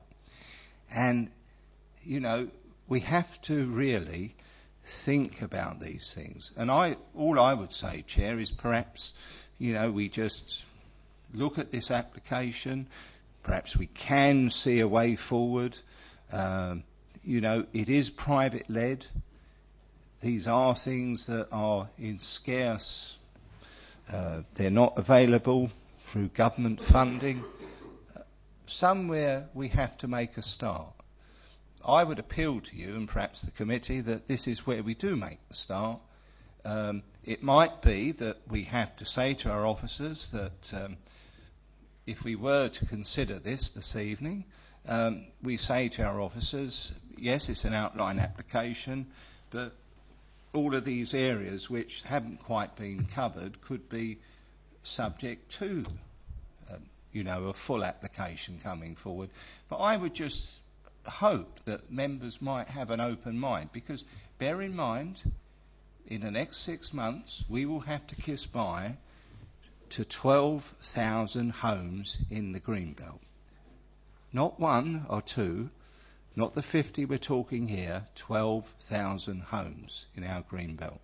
So I'm saying tonight perhaps we ought to look at this in a more courteous way and actually welcome private initiative so that we can come forward. Remember, in 6 months, when we have to let go 12,000 homes in our green belt, that's when we will see the balloon go up, not over 50, which are assisted living places.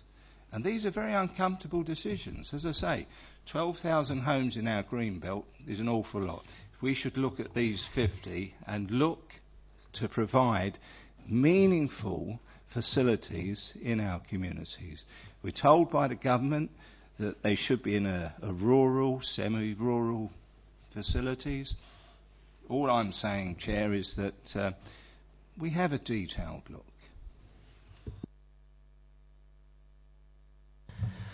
Councillor Osachola. Thank you, Chair. I think if I hear 12,000 homes one more time, I think Councillor Rice makes a point. And the point I'd like to make is that I appreciate the scheme. I appreciate the design. I appreciate the fact that the developer actually took time to work with the local authority in talking about the scheme and things like that. Yes, the fine details of that and everything I can understand. But I appreciate the overall wider scheme. And of course, as we heard even on the radio today, we're a country that we're growing older in the country. We've got, have more people that need these facilities. More people that need these facilities of a certain age, and hopefully we'll all get to the age where also our parents or thereabouts will be considering these type of facilities. I think I have to balance that with the fact that in my day job, Chair, I'm a policy person, and I always have to go back to the policy. So while I appreciate the scheme and everything, I think I have to go back to that policy. And the policy, at the moment as it stands, and Councillor Rice is correct that we will have to consider giving up Greenbelt. I think we all know that.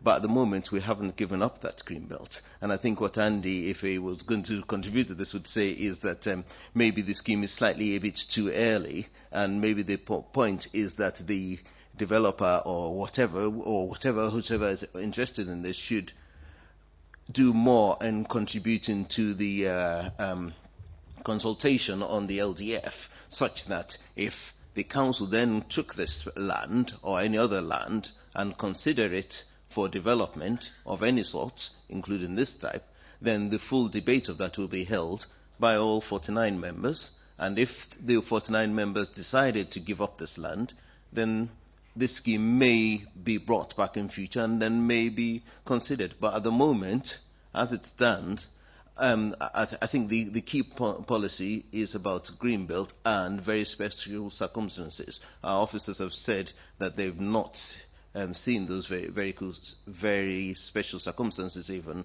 overturned. And as much as I appreciate it's needed, I find it difficult to be able to go against that, Chair. So at the moment, I compliment the developer, but I think the policy as it stands is what is in place, and that's going to be quite difficult to overturn. Thank you, Chair. Thank you very much, Councillor Osachola. Councillor Wheeler.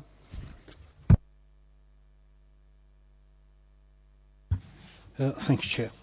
As I said before, obviously I was talking out of turn, she's been asking questions, but the simple fact is that small plot of land is an oasis amongst just a desert. If you look at them fields, there's no wildlife, there's no bugs, there's no wildflowers, there's nothing. That little field is where we're not just building on something that houses. What are we going to do to our kids? What are we leaving for them? Just we've got to build everything. That little plot of land is said that's a sanctuary in our agricultural landscape at the moment. Them little places are sanctuaries for wildlife.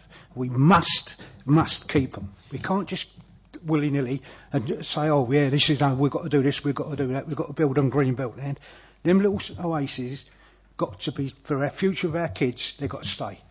Not only the kids, you get rid of the bees, you get rid of us. Thanks. Thank you very much, Councillor Wheeler, and I'd like to bring Steve Taylor here to make any comments that you'd like to make. Thank you, Chair. It's interesting listening to lots of what's been said this evening. I'm very supportive of the officers of the council because I think they do exactly the right thing to try and protect the Greenbelt. I'm well aware that there's a plan going forward.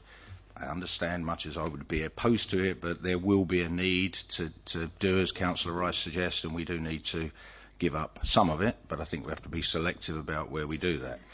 So going back to this particular site, and I know this exceptionally well for a number of reasons, the yard that's talked about, that talks about a farm, is nothing more than an old, and it was a pig yard, which I think Mr. Woolard mentioned earlier on. They used to keep pigs there. That stopped years ago. The yard isn't really used for anything anymore. There is nothing else there. 100 yards down the road, there are 2 old farm cottages, and that's about it. And another 2 farm cottages that were redeveloped, exactly the same size and scale that they were previously. So nothing has changed in that environment. As for where the site is, it's outside of the envelope of Bourbon. So Bourbon has been relatively heavily developed by the people that live there. That's the nature of the beast in this day and age. But that's outside of the village envelope anyway, so it absolutely sits in the Greenbelt. As far as access, people getting there, there's no bus route, there's no footpath. There is just a single carriageway lane. All of this has been said before, but I'm just trying to bring it together. It's a single carriageway road. If somebody comes the other way, you have to find one of the few passing places, which is generally a muddy bank, to allow a vehicle to come the other way. So to try to develop that with the infrastructure as it exists strikes me as completely inappropriate in terms of its usefulness. Ignoring the Greenbelt issue, it's just an inappropriate location for the kind of development that's being talked about. That's all I have to say, but I'm very supportive of what the officers are recommending, and I would suggest, yet again, let's wait for the local plan and decide where some of the things that we do need to build are built. Thank you. Thank you very much for your comments there, Mr. Taylor. And with that, I'll bring Councillor Little in.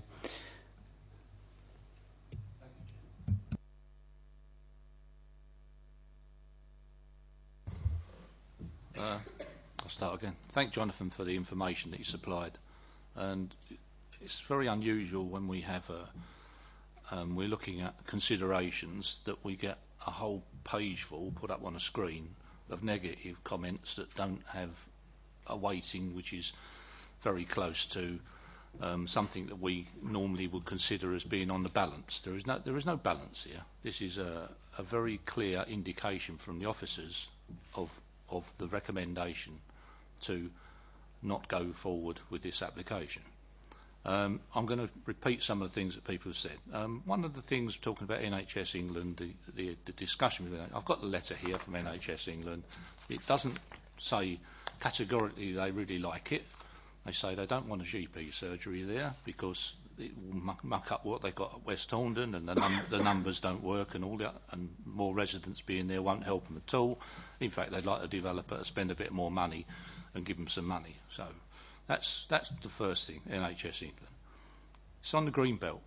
It's open land, as people have discussed. Doesn't form part of the local plan or any future development that we've got. We had the Perris Place issue thing went on that was about 500 yards, 600 yards from that.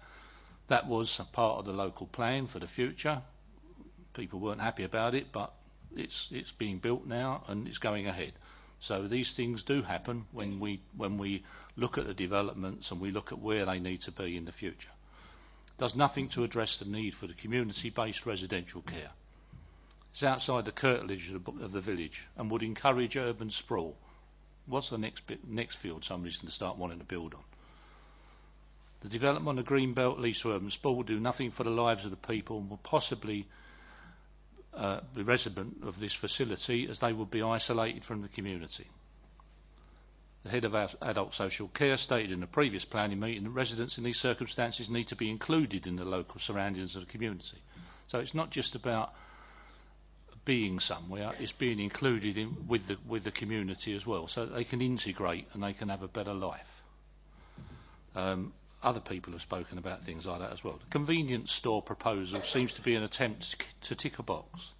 This has not been welcomed by residents because the residents have worked very hard to get planning permission at this meeting, not tonight, at a previous meeting, for a bolt-on to their village hall so they can have a village shop there where the village shop they currently got closed down. They've been working on that for 2 years now. For somebody to discuss wanting to put a convenience store up the other end of the village in the middle of nowhere doesn't really go down well with a lot of the residents in the village. In summary, this application proposes a development in the wrong place and on green, untouched land. There's a lot of mucky green belt, but this isn't one of them. It will not help those that require assisted living accommodation, will not contain a GP surgery, and would create road chaos in the area. I recommend, or I am not going to be going with this proposal. Thank you. Thank you very much, Councillor Little. Councillor Churchman, would you like to come in and make some comments? Thank you. Yeah, we know that it's things that are inappropriate in Greenbelt. None of us want really to build in Greenbelt. But last year, my mother was in hospital for 13 weeks. And this is leading up to a point that whilst I was there, my mother, you know, I had to deal with social, and then there was they were actually called bed blockers. The lady in front of my mum waited 3 weeks for a placement in a home, and even my mother did. But we really do need to be looking at applications like this. Even, you know, as I think it was pointed out, that, you know, in rural areas, so, you know, in that type, I am mindful to support it in that sense, but obviously I'll just wait and see if anyone else wants to speak. Thank you very much, Councillor Churchman, and on to Councillor Baker. Thank you, Chair. This figure of another 12,000 homes to be built in our borough, looking at Greenbelt land as well. Was this before Brexit? I'm sorry, guys, I'm asking a question. Was this before Brexit? The figure of more homes being built on Greenbelt? What's Brexit? I don't understand what Brexit means. No? Chair, the assessment of the overall need of housing in the borough was concluded, although we're constantly sort of refreshing those figures as the local plan goes through it, I believe at the beginning part of last year. But that's the overall figure of around 20,000. Thank you. I suggest we wait a couple of years rather than going full steam ahead. We're proposing to build on precious greenbelt land such as that. We've got an awful lot of brownfield sites as well to look at, to consider first, before we go even start thinking about greenbelt land. That's it. Thank you. Thank you. Would anyone else like to debate the item?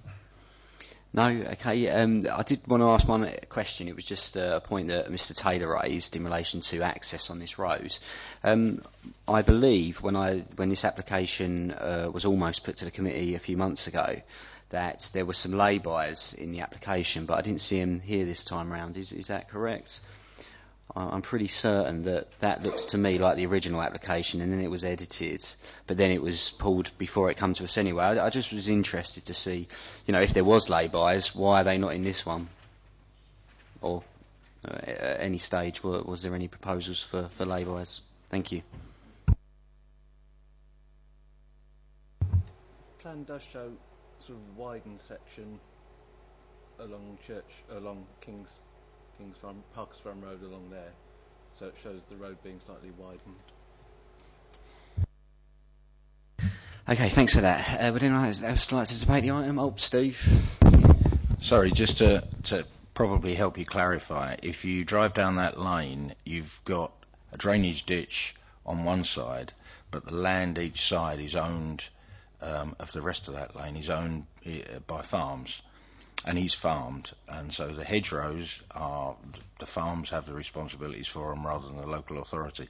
So you'd be hard pressed to put a lay-by in unless you want to put a car on its side into a ditch. They are drainage ditches across the fen. It's fenland, and therefore that's the way it's drained.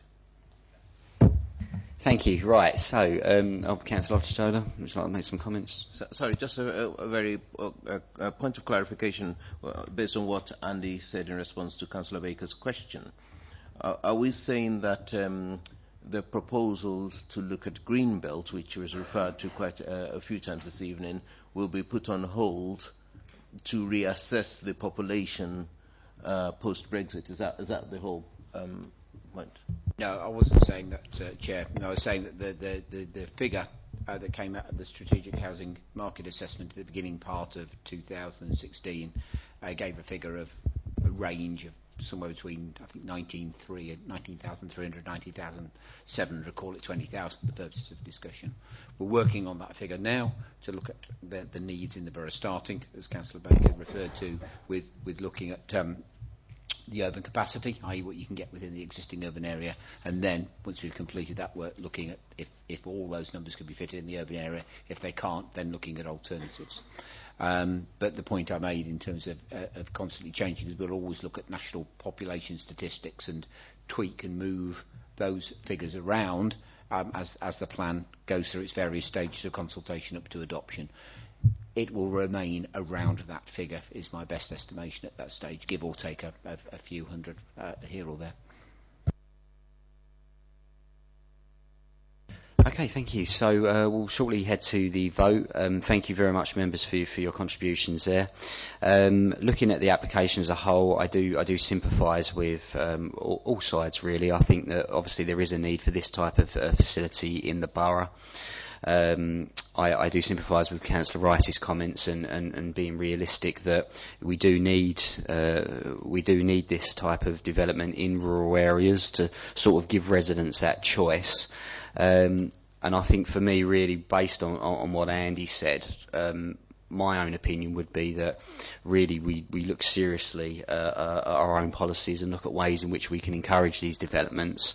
But obviously the council cannot look favourably upon these types of developments as it is at the moment. I think unless we move on that, I think unfortunately very soon we will be forced to make very difficult decisions, like approve this type of application at a later stage, if of course we don't look to give residents that choice. Looking at a few of the reasons for refusal, the applicant mentioned that obviously it wasn't a huge concern for them, the flood risk assessment at this stage. Maybe it could be looked at a different stage. That's disappointing because obviously our policy is quite strict. It needs to be looked at this stage of the application. It quite clearly is not. That on its own would be enough, even if I really did want to look to approve this application. That on its own would be a big enough reason for refusal. So with that, I'd like to see movement from the council, the planning department, to look to encourage these types of developments. But I don't want to, as chair of the planning committee, as a member of the planning committee, to go outside our guidelines on this one at this stage. But I am aware, Councillor Rice, that we will be having to make these difficult decisions at a very shortly, if of course we don't get some sort of plan in place. So, with that, there is a recommendation set out on page 111, 8.0. That recommendation is to refuse, and there are 4 reasons for refusal. Would anyone like to propose that recommendation for refusal? Councillor Lydiard. Is that seconded? Councillor Little. All those in favour of reasons for refusal, please raise your hands.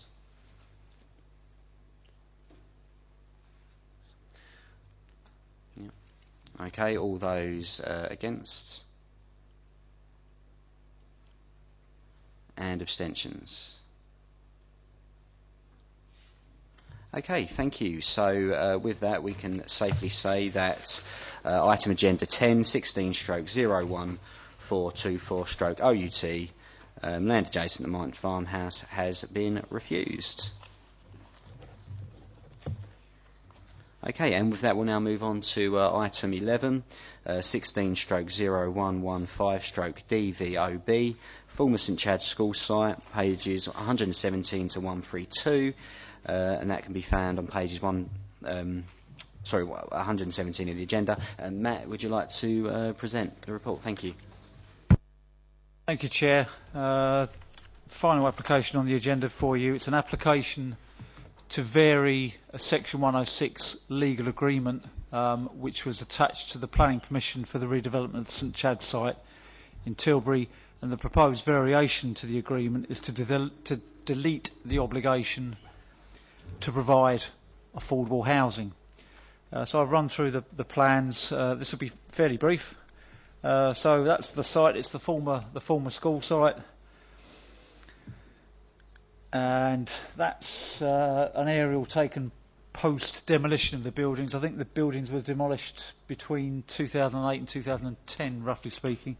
But you can make out on the screen there the footprint of the former buildings, and that obviously the former sort of playing field area. So it's that rectangular shape through there, accessed along the southern and south-western boundary. And I managed to find, hopefully, an aerial picture which shows what the site used to look like, with the older, I think 1930s school buildings there, and more modern flat-roofed extensions to the school, probably dating from the 60s and 70s, I would imagine. So planning permission was granted in 2015 for the redevelopment of that site for 128 dwellings.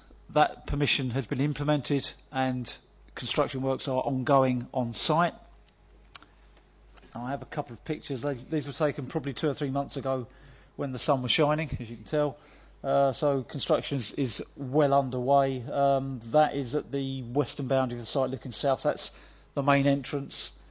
And again, looking north, you can make out, a lot of the structures are clad and are substantially completed. So the application, as I said before, is to vary the terms of the Section 106 legal agreement which accompanies that planning permission, and the variation sought is to remove the requirement to provide affordable housing. The reason for the application is basically around financial viability and the presence of unforeseen contamination, and unfortunately that was asbestos contamination, which has cost a considerable amount of money to remediate, and that has affected the viability of the site. The report mentions within the policy sections that both national and local policies link the deliverability of brownfield sites such as this to viability. So it's a valid consideration to look at viability and how that affects how a site can be developed. The application has been accompanied by a viability assessment which looks at the costs, the unforeseen costs of remediating the site due to the encountered asbestos contamination. The headlines from the viability appraisal are that with the full existing Section 106 obligations, the costs of development exceed income, therefore the scheme doesn't make a profit, it makes a loss. However, with the requirement to provide affordable housing deleted, the development turns a small profit. In terms of what a normal house builder would expect, the level of profit is way below what a market developer would expect to see in terms of a return. Now, as per usual practice, that the applicant's viability appraisal has been independently appraised, and the headlines are agreed. That is, as I said, with the existing obligations, the site makes a loss. If the obligation to provide on-site affordable housing is deleted, as is proposed, it turns a small profit. But as I've mentioned, that would be below what a normal house builder would be expecting. Section or paragraph 6.14 of the report mentions the unforeseen contamination and details that. We've asked as we would do any normal developer, and I should have said at the start, this is a Gloriana scheme. But what we've asked the applicant to do, Gloriana in this case, is to provide evidence of that contamination, as we'd expect with any developer, and how that extra remediation cost has been assessed and the provenance of that cost. So that information has been provided, and we're satisfied that yes, that contamination exists, and the costs associated with removing that contamination are legitimate. Therefore, the recommendation before you is to agree the request to vary the Section 106 of the legal agreement, and that would result in the deletion of the obligation to provide affordable housing on site. Thank you very much.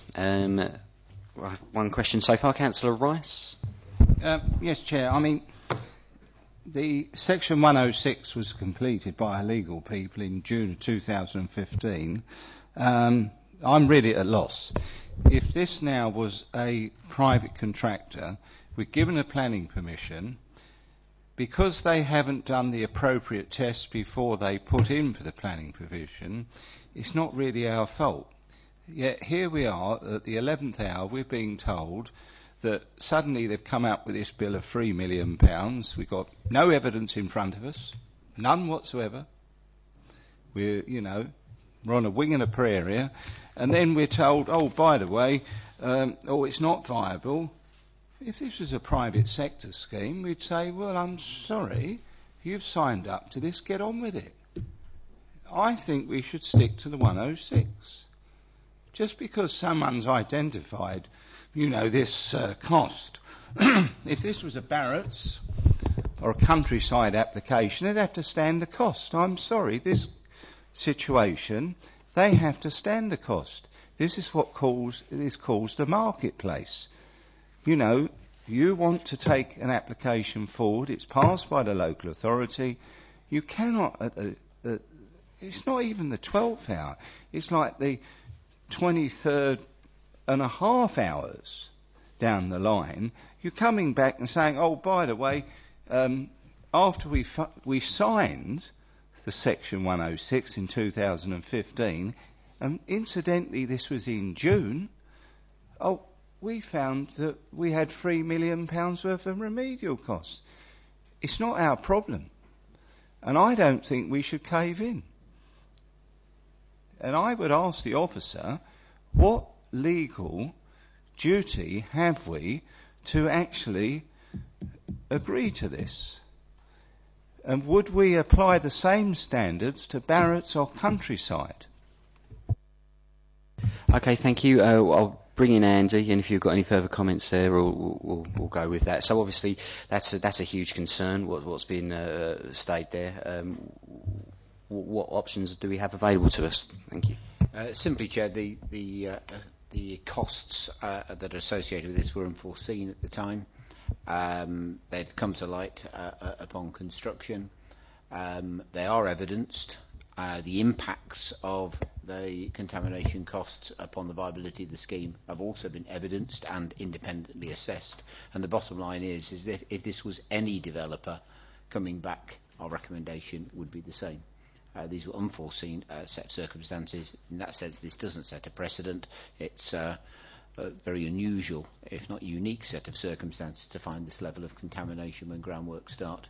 But I say the bottom line is, in answer to Councillor Rice's question, and indeed yours, Chair, whether this was a volume house builder or anybody else, anybody who'd come forward with the evidence that the applicant has in this instance to illustrate that those costs were real, illustrate how those costs have impacted upon the bottom line of viability, and have that independently assessed, would have been the same recommendation to you. Okay, so following on from that, so what? So let's just say that we didn't take that particular view, and we said, let's not accept that, or what they've done. What could happen? I mean, what would they then declare that it's not viable and stop building? Would they not be able to sell the homes? Would it then push it into a rental market? What could potentially happen if we insisted on this, and they're saying that it's not financially viable? Just so I'm clear as to, I want to make sure we get this one right. Thank you. Yes, sorry, Chair. A whole manner of things could result. I suggest it's probably beyond what you need to consider as a committee in terms of this application, because you know what the reaction of the applicant or any applicant would be to refuse, or say could take a number of routes. But fundamentally, the right thing in planning terms is to have evidenced what the issue is, got the reassessment of viability, independently assessed, and then bring it back to you. Hence the recommendation. Okay, Councillor Ostojola. Thank you. Yeah, we're still on questions now, aren't we? Yeah. That is correct. Yeah, that was a question. Yeah, two questions. Thank you. To be honest, I've got some sympathy with the question we got from Councillor Rice. It's always quite tricky when we get this Gloriana Thorough Limited. Maybe my question for the point of the recording is, who is Gloriana Thorough Limited? Is it, my understanding, is it a wholly owned company by Thorough Council, and all the profits, if any, in this case, will be going back to Thorough Council? So basically, are we asked to make a judgment on Thorough Council's application for Thorough Council? The applicant is Gloriana. It isn't Thorough Council. The relationship between Gloriana and Thorough Council, well, I mean, the applicant is going to be speaking, and maybe they can touch on that. But it's, as I understand it, it's properly constituted and independent, so to speak, arm's length. Although there is a relationship with the council, as I understand it. Going back, there were a few points sort of raised already. We've been, because of the relationship between the council and Gloriana, we've been very careful about asking for evidence, and we haven't accepted the argument that, oh, we found some contamination, can you let us off, so to speak.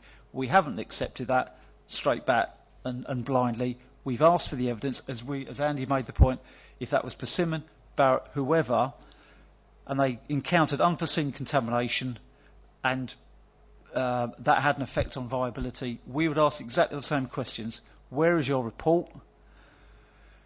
What were the steps required to remediate? Where is the verification that has been done satisfactorily? And where do your costs come from? Where are your costs planned? Can we see evidence from the specialist contractor, etc., etc.? That evidence has been provided, and it's exactly the same question we would ask any other developer in this situation. So I think we've played it absolutely straight bat as planning officers, and we've asked for that evidence, and that has been provided. The only point I'd make about, I think Councillor Rice made a point about sort of legal duty and as a planning authority, what our position is.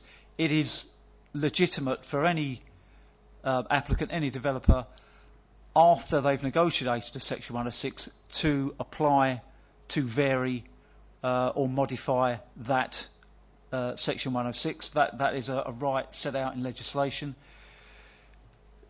The decision for the local planning authority is discretionary. We can agree, you have the right not to agree. But what we're saying is, within the report, it is legitimate, and it's set out within adopted core strategy policy and the MPPF.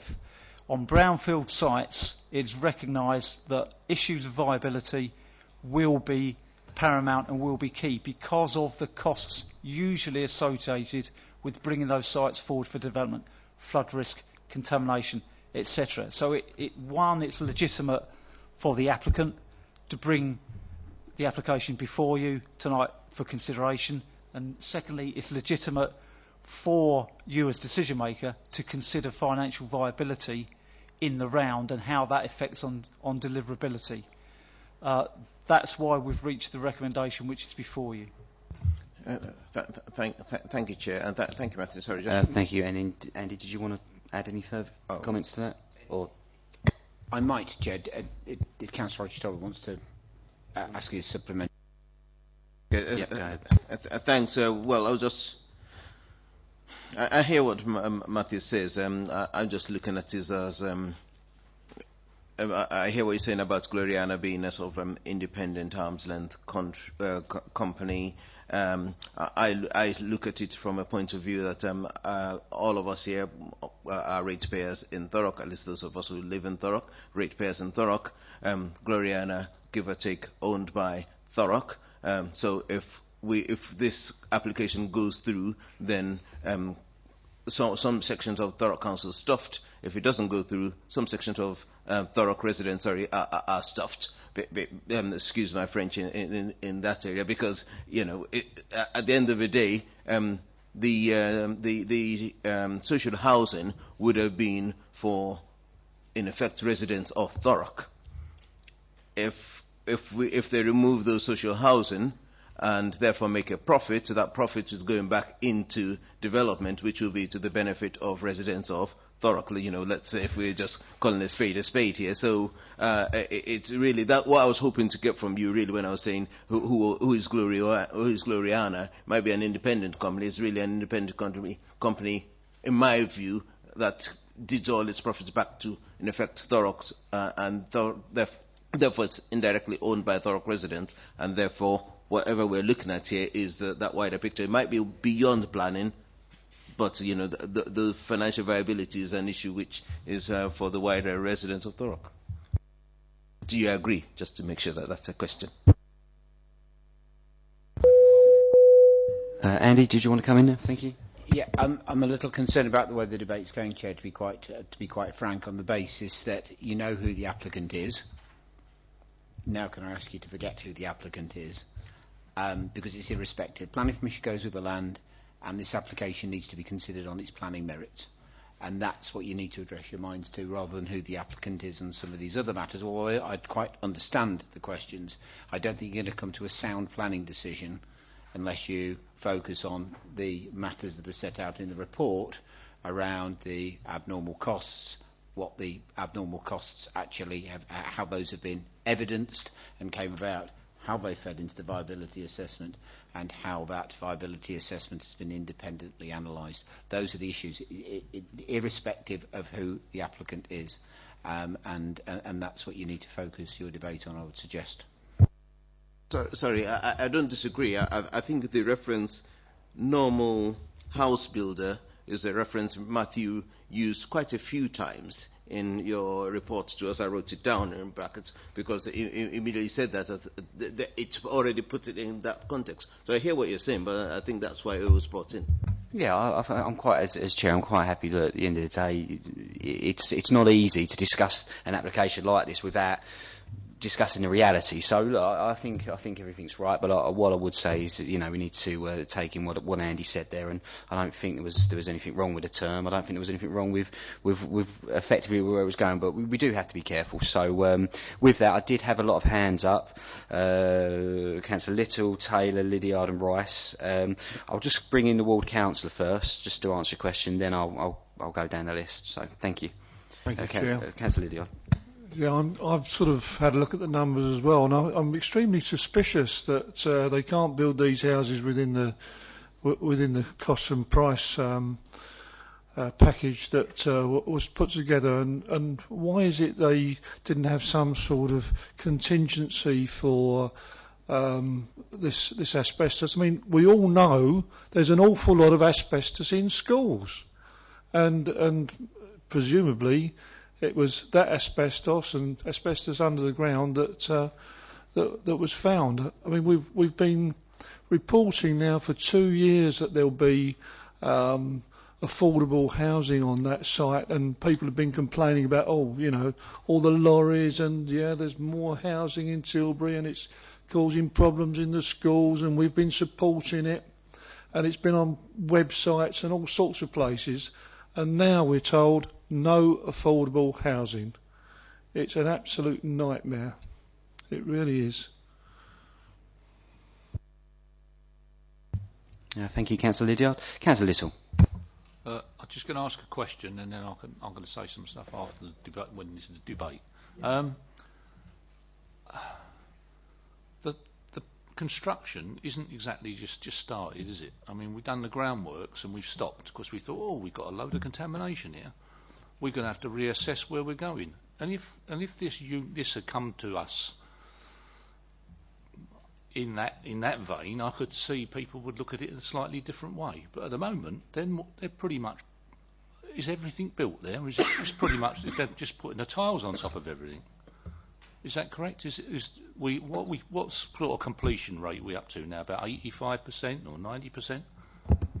As I understand it, occupations or scheduled occupation would be from next calendar year. So we're right on the cusp of everything's finished. Well, I mean, on the timing of it, I think we've set out that basically pretty soon after construction work started in earnest. I'm just trying to.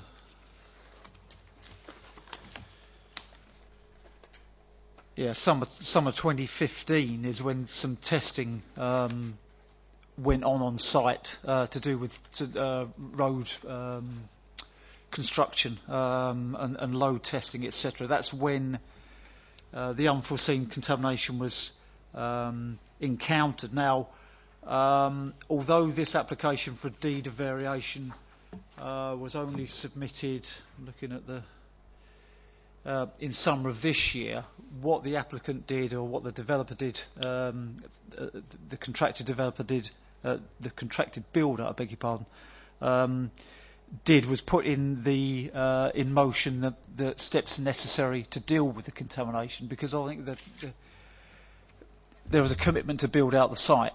And it's got the long and short of it is the contamination was there, and once it was encountered, it triggers a series of events. Health and safety executive have to be involved, for example. So I think from the summer of 2015,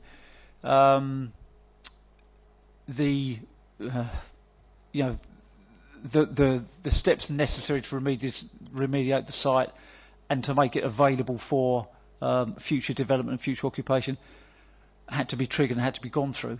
It's perhaps, with the benefit of hindsight, it's perhaps a little bit unfortunate that the follow-up, the planning mechanism needed to bring the 106 back into line with the actual expenses and the development cost is followed on after.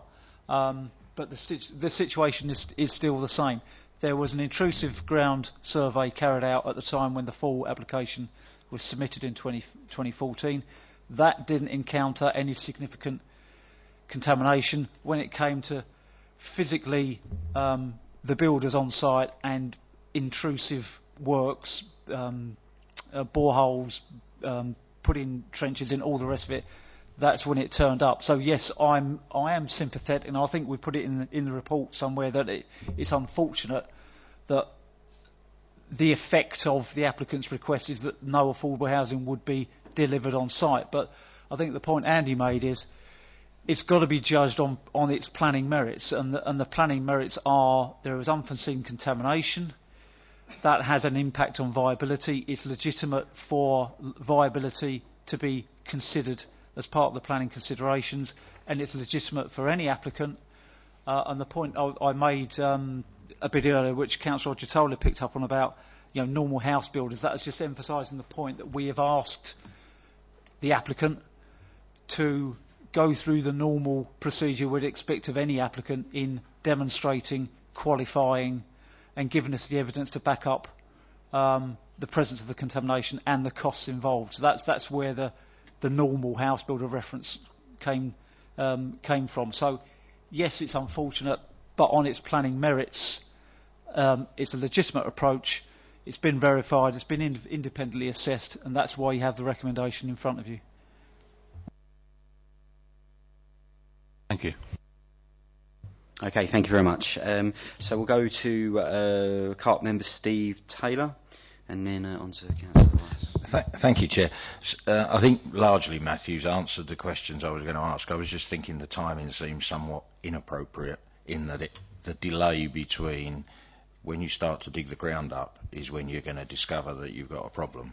And clearly looking at some of those pictures and having driven past that site, a lot of it's pretty close to completion. So it just seems to be a very long delay in the process. But that's a comment, I guess, rather than you've answered the other questions. So thanks, Matthew. Okay, Councillor Rice. Yes, Chair.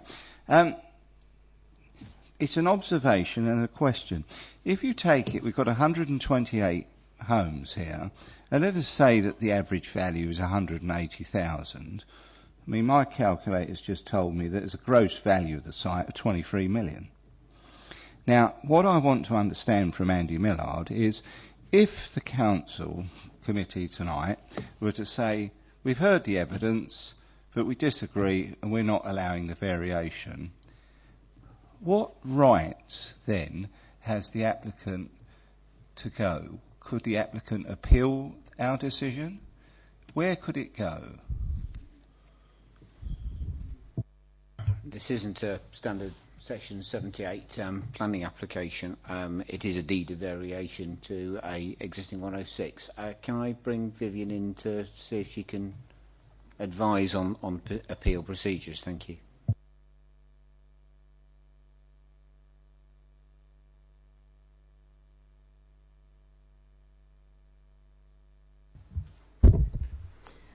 I would like to say that off the top of my head, I'm absolutely sure of the position. I do believe there is a form of appeal procedure with regard to modifications of existing 106 agreements, which this is. But I will come back during the rest of this debate, if I may. I'll try and double check the position. Thank you. Chair, and if it assists in this, the legislation might have changed, but I do recall that historically the Lands Tribunal were involved in these types of arrangements, if that assists Vivian, but that is going back some time, though, Chair. Yeah, well, I think we've got a lot to Councillor Wheeler, do you want to speak? Yeah, thank you. Ask a question, thank you. Yeah, what I was wondering is, if, like, as you say, I know what Andy's saying is right, but it's not an ordinary company, it's us. So who takes at the end of the day, who's going to take the hit if you lose money? And would it be, if we lose money on this build, but would we lose money as well for people renting? Will it balance out how much we lose and how much we've got to pay for that social housing that we're losing? Because the people have got to live somewhere. You put private rental and. Yeah, I think I'd have to refer back to the point Andy made about we have to be applicant blind here. Yeah, I can understand. I fully understand what you're saying, but we can't be, because we're representing our residents. It's their money we're talking about. So it's not like if Persimmon built them, and they lost it, then they've got to take the hit, haven't they? That's it. But we've still got to rent. We've still got to have social housing, and people have still got to live in social housing. What I'm saying is, if you lost X amount of pounds on this deal, could you make it back because you're paying extra for accommodation, for rental?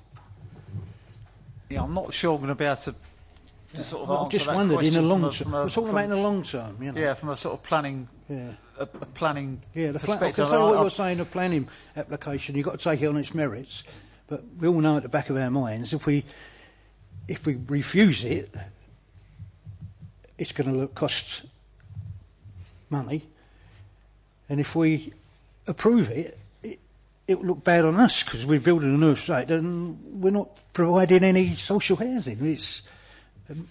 There might not be one person in Thurrock that can get anything out of buy anything out of the houses. You know, is there any other way we can do deals? You know, with Gloriana. I mean, with local residents moving. You know, that's that sort of thing. I think the point Andy made earlier is my advice would be, and I'm sure Andy's advice would be, is a planning committee making a decision on an application submitted under the Planning Acts. Yeah. And I appreciate it may be difficult, bearing in mind, you know, your role representing residents and all the rest of it, but it's got to be a hard-headed planning decision based on the planning merits of this case. So that the point about being, yes, we know it's Gloriana, but it's an applicant the same as any other applicant. It's a developer of land the same as any other developer of land, and the same planning considerations have to apply. So I don't. Yeah. My advice is that I don't think you should be getting drawn into those sorts of considerations. It's about. So, if we refuse and it goes to appeal, and the costs of the appeal, do you think it would go through? That's what. Would it go through? And would the council meet the costs? Chair. So just to clarify a few things, did you, first of all, Andy, you've got some more new information for us, and then... No. Sorry, Chair, no, my information wasn't new, but it was just to nail that point home again. The two things that you need to consider this evening are simply, are you satisfied that there is evidence to show that there is unforeseen costs associated with that, and that those costs have been evidenced, first? Second, are you satisfied that if those relevant figures and costs have been factored into a new viability assessment, that the viability assessment is correct? That is it. Who the applicant is and these other matters, whilst I can understand why your mind's going that way, for the purposes of considering the planning application, those are the only two things that you should be considering. Chair, I think that Vivian might have the... Yes, thank you, Chair. I must admit, I'm very sad that we're now in a paper-light environment, so I can no longer bring planning encyclopedias to committee in the same way I might have done in the past. So I have relied on my trusty phone to remind myself that, yes, there is a formal appeal procedure in respect of modification applications. And therefore one is talking a similar procedure to normal planning applications, refusals and then appeal. Yes, in the same way as any application is appealed against, if the decision ultimately is that it should have been granted and has been refused, then there is a possibility of costs against the authority, which can be received by the applicant, and the applicant in this case is Gloriana. And I do stress the point that Andy has made on a couple of occasions, that it is very important for the planning committee in discussing this application or any application to bear in mind that the identity of the applicant is not a planning consideration and is certainly not one of those material factors that you should have in mind whether deciding for or against any application. Thank you. Thank you very much. I think that makes things a little bit more clearer. Any further questions before we open the items to debate? I did have just the one question. It relates to affordable housing.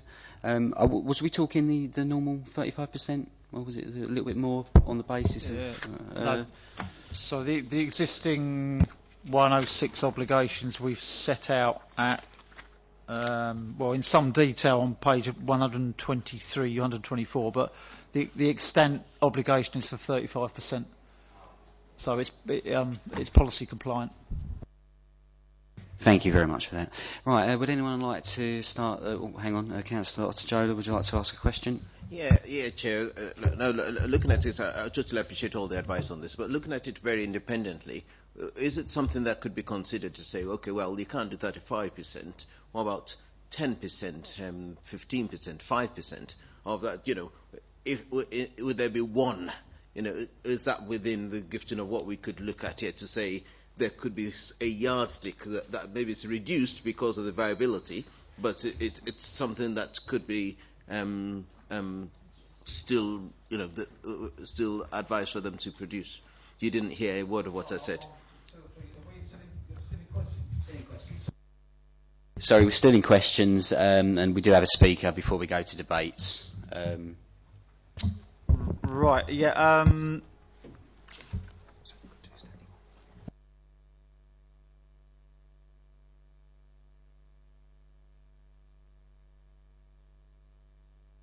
Sorry, too much going on. Within the report, I think I'm trying to find the paragraph. So we've set up. Okay, sorry, can I stop you there? Yeah. I'd like to suspend standing orders until the close of the meeting. Is that all right? Just to clarify the 9 o'clock finish. Thank you, Tunde. Is that agreed? Cheers. Thank you. Carry on. So the viability assessment is obviously quite a detailed financial appraisal and breakdown of all the costs. I mean, for commercial reasons, we don't replicate it. The headlines were that without the affordable housing element, there'd be a small profit. But I think within the report, what we've said is that I think paragraph 6.18 summarises. So the modelled 5% profit, that was based on an assumption that it would be 1, no affordable housing, and 2, no financial contributions. Now, the applicant isn't seeking to vary that part of the obligation. So the 5% would actually be less than 5% because they are still paying education and infrastructure contributions, which are set out earlier on in the report. So the long and the short of that is there isn't a situation where a level below 35% could be provided. It's really marginal, and it's not going to be to provide any on-site affordable, even at any level below the 35%. Okay, thank you. Any further questions before I invite the speaker down? Okay, we do have one speaker on this item. That's the agent, Helen McCabe, and she'll be speaking in support of the application. Would you like to come down, present your report, and you have 3 minutes in which to speak. Thank you.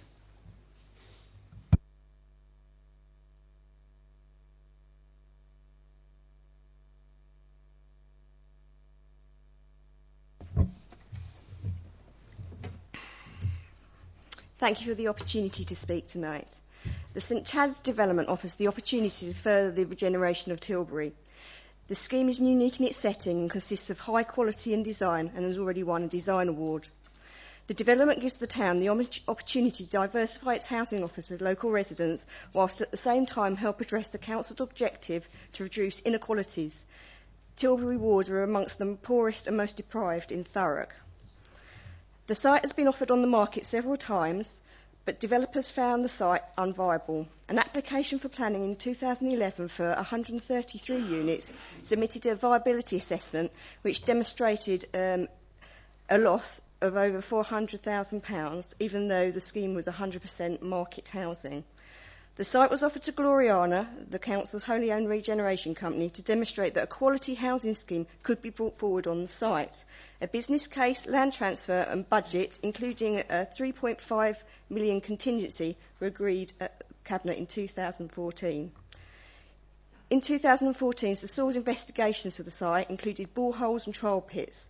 There are several trial pits dug. Of those, 2 were found to have traces of asbestos fibres within the tested samples, but they were 100 times lower than the trigger for toxic waste.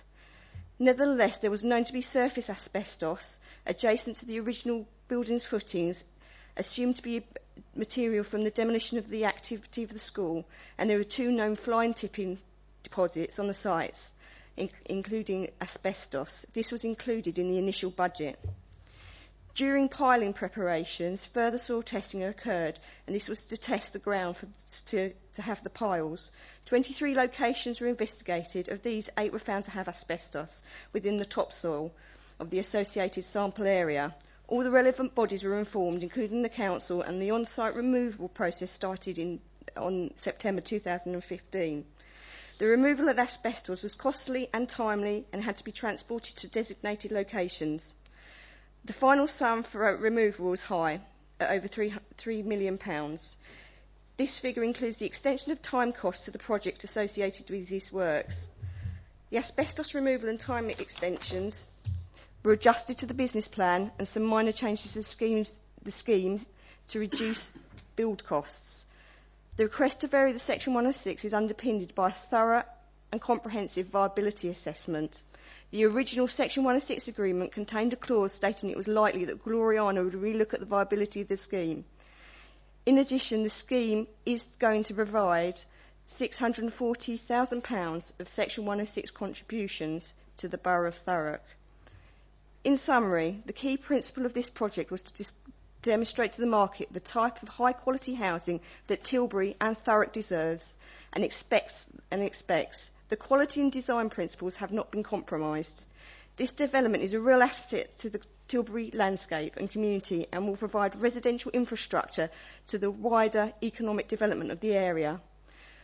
From a site that the council could not sell, that was contaminated, vulnerable to fly tipping and a local eyesore, Gloriana has taken it on and met the substantial decontamination costs and built 128 high quality new homes for Tilbury, which will be ready for occupation early next year through to the mid next year. Any profits that do come from this scheme will go back to the council for other projects. Thank you.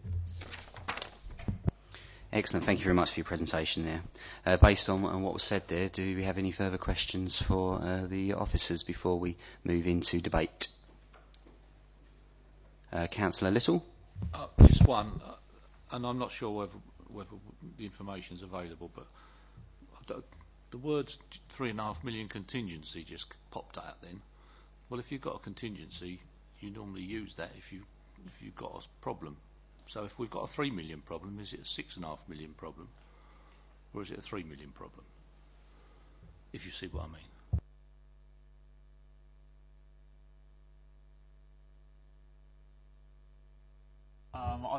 I think the only point I would make to that is that the applicant's financial viability appraisal has been independently assessed, and things like contingency costs form part of that assessment. So it's something which has been considered by the local planning authority's independent consultant in reaching their conclusions on the matter. So it's a 6.5 million problem. I can't provide you with a headline figure, but the point, the generic point I'm making is things like contingency are a factor as a development cost and would have been taken into account when we had the applicant's assessment reviewed. Thank you, I think. Okay, thank you. Any further questions? Councillor Baker. Thank you, Chair. Coming back to the original application here, as we all know, we were so overjoyed that it was 35% affordable housing for that deprived area of Tilbury. And I'm going over it all again, which is an absolute kick in the gut, especially for Councillor Lydiard there. He must face it all the time with the residents. But I can't get my head around this professional outfit, the applicant, professional outfit, such as these guys, right? I don't want to mention the name. I can't get my head around why they didn't look into it in greater depth with the foundations and done the groundwork more thoroughly, if you like. Because I've worked on sites that's had contamination, and they find out first just how much the costing is before they go any further. Then they start making deals. I mean, if we go back to the 35% affordable housing, would it break the company if they lose, whether it's 3 million or 6 million? Will it break the company? Because business is business. We don't always win every time we go forward to make a profit. Sometimes we lose. Will it break the outfit, the company, if we was to go or stick with 35%? Thank you. Yeah, I'm not sure I'll be able to answer the second question. On the first question about contamination, again, as we've set out in the report, the full application which was submitted in 2014 was accompanied by a standard contamination report. Now that would have been an examination of historical records. That would have been a desktop analysis, if you like, but it also included intrusive investigations, so that would have been boreholes and window sampling. It didn't pick up on any. It did pick up on some elements of contamination, but didn't pick up significant asbestos. I think it's just bad luck and unfortunate that when it came to actually, and I'll backtrack there one step, the remediation, the intrusive investigation which was submitted in 2014 was looked at by the Council's Environmental Health Officer. They would have checked their records and they would have raised no objection subject to a standard condition about unforeseen contamination, which is a standard procedure and a standard process for planning. It's unfortunate that when it actually came to the build, contamination in a more significant degree and quantity was encountered. You can call that bad luck if you want, but it was always there, and whoever was going to build out the site was going to encounter it at some stage. Once it's been encountered, it has to be dealt with. So, I mean, I'm going to go back to the principal planning issues about viability being a material consideration on brownfield sites, and it being legitimate for any applicant to put in a viability assessment if they are arguing for modification to Section 106 obligations, and the council has to take that into account. I think it's bad luck and it's unfortunate, but if that site was going to be developed, then at some stage, and whoever was the developer, they were going to come across that contamination. It was unfortunate it wasn't known 2 years ago, but it was known very shortly after commencement of development. Thank you. Okay, we're still with... Yeah. Okay, we are still in the question stage. No, we were just about to, but then it was any further questions. It was definitely any further questions. Right, so are there any further questions? No? Okay, fantastic. So we'll open up the item for debate. I'd like to start first on this item today, and the reason being is I want maybe potentially Councillor Lydiard to come back and correct me if I'm wrong. So there's a few things I think we need to take into consideration. First off, I think it is a bad news story. No matter what the outcome, whatever decision we make, I think that there's potential there for us to look bad, rightly or wrongly. I mean, me personally, I am leaning towards it being wrongly. I do agree with a lot of the comments here today. Certainly, it is a real kick in the gut that we lose the 35% affordable housing. One of the points I wanted maybe Councillor Lydiard to come back on me on is I remember Lynn Worrell was the cabinet member at the time, and I believe she presented it in full council. She was very proud of the particular development for a whole host of reasons. She spoke very passionately about it, and 35% affordable housing was one of those issues. But I think it is important to remember, listening to what the speaker said, this development comes with a whole host of positive things, and 35% affordable housing was one of them, and Lynn was obviously very supportive of the application in whole. But as I said, correct me if I'm wrong on that one.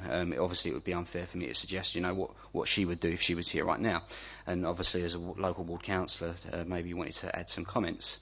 I think it's also important to note the end game here, whether it's right or wrong. What's best for the residents at this stage? Is it best that they crack on with the development, remove the 35% affordable housing, or is it best if we actually set this standpoint of no, actually you've got to come up with the affordable housing?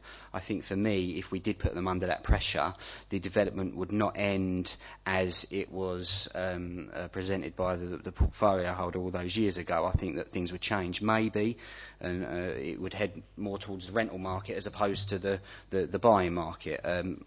Don't quote me on that, but potentially if you're a developer under pressure, you might lean towards that direction.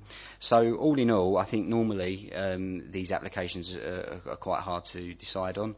I actually think that I think the council, I would agree, it is bad luck. It is one of those things. It is a bad news story.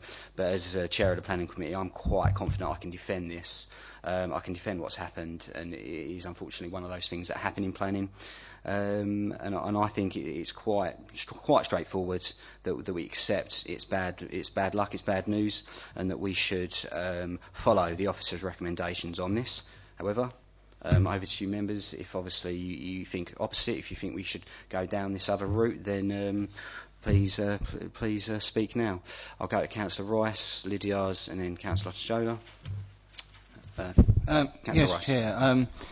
Well, obviously we've heard the officers, and regardless who it is, there was a legal agreement signed by this authority in June of 2015, which was accepted by all people.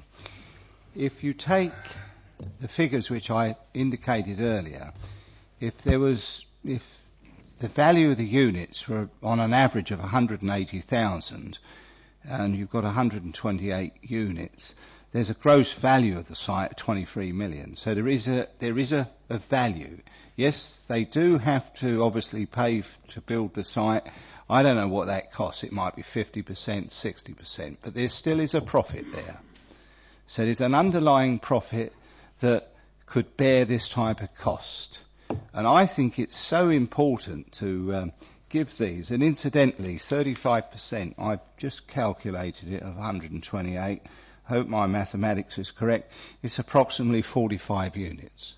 So it's 45 units going to local people off our council waiting list. Now, we have to make a decision. My own preference is this. I would suggest this evening that we say you entered into an agreement. It's quite clear that there is a contingency situation in that profit line, which I've just talked about, and they're going to rent the balance of the properties, the other properties, out to a private rental model. So in the long term, they could recover this cost. Those are the facts. So I would be proposing tonight that we reject this proposal by the planners, the planning officers, and that would be the way I would go. And I would sincerely hope that everyone here would support that, because we have to send a message out. You've made a profit, there's a gross value on the site, there's a build cost. There's still a profit in that site. There's still market rental after that site. And, you know, at the end of the day, if they wish to appeal, let them appeal. But we have to send a stage out that we will not be pushed around. I think this has come back far too late. And for those reasons, I would recommend we reject the officer's recommendation this evening. Thank you very much, Councillor Rice, for those comments. And with that, we'll go to Councillor Lydiard. Thank you, Chair. I don't actually accept that if you do a ground survey, a proper ground survey, you actually do another one when you start piling. I've been working with the people piling on the Amazon site, and once they'd done their ground survey, they just went ahead and piled 7,000 piles. It seems very odd that we hear just a week ago that, there's this £3.3 million overspend because of asbestos that just occurred, over a year ago. It seems very, very odd indeed, and I think we ought to have some sort of inquiry. So I shall definitely not be supporting the officers. Okay, thank you very much for your comments there, Councillor Lydiard. Over to Councillor Ochola. Chair, thank you very much. And yes, a lot has been said about this application, and I take the view, I know it's quite difficult to separate, in effect, church and state here, but we've been asked on a planning grounds that that's what we have to do. Looking at it, therefore, from a sort of economic point of view, and if I may, Chair, take you back to 2008, where normally Councillor Rice is the historian here, but I'm going to tap into that privilege. In 2008, Chair, there was a planning application in Chafford 100 for 143 dwellings. And of course, the company went bust because they couldn't deliver it.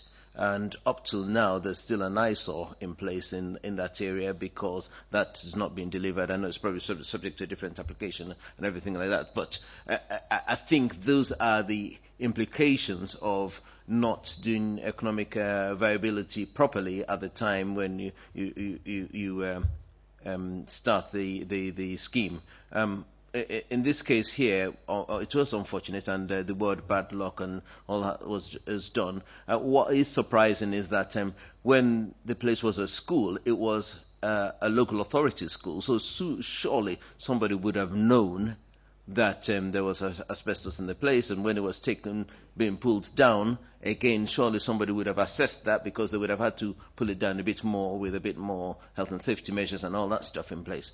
But then we're now at a situation where this company is at crossroads, and it could be a situation where they just say, all right, well, down to we can't afford this anymore. We're going to leave it half spent. I'm not ready for that because, again, Chair, that would not be the best interest of the people who own the company. So it's still a bit dicey for me. I totally was sympathetic with Councillor Lydia's position in terms of 35% social homes, which would be beneficial to the community. But I'm looking at it from a business point of view. So, I'm still wavering, Chair. Thank you very much for those comments, Councillor Shola. Councillor Little, you're next. Thank you, Chair. I haven't been here for a while, so it's unusual for me not to talk about affordable housing and things like that. I think pretty much every time we have a discussion about the new builds, new areas and things like that, we're talking about affordable housing. We had a presentation last night on perfect regeneration, and the first question I asked was how much affordable housing are we going to have? If I feel that way so passionately that we should be trying to deliver it and pushing people to deliver it that are coming to planning as well, I can't see how I can vote to lose something so that I'm passionate about. So you can pretty much obvious where I'm going to be voting. But I don't like to do it, and I don't want to do it, but I'm going to because it would just go against all my principles. Okay, thank you very much, Councillor Little. Would anyone else like to comment, debate the item before we go to the votes? Chair. No. Okay. Chair. Sorry. Sorry. Two quick issues. Procedure-wise, I think Councillor Rice mentioned. Sorry, not procedure-wise.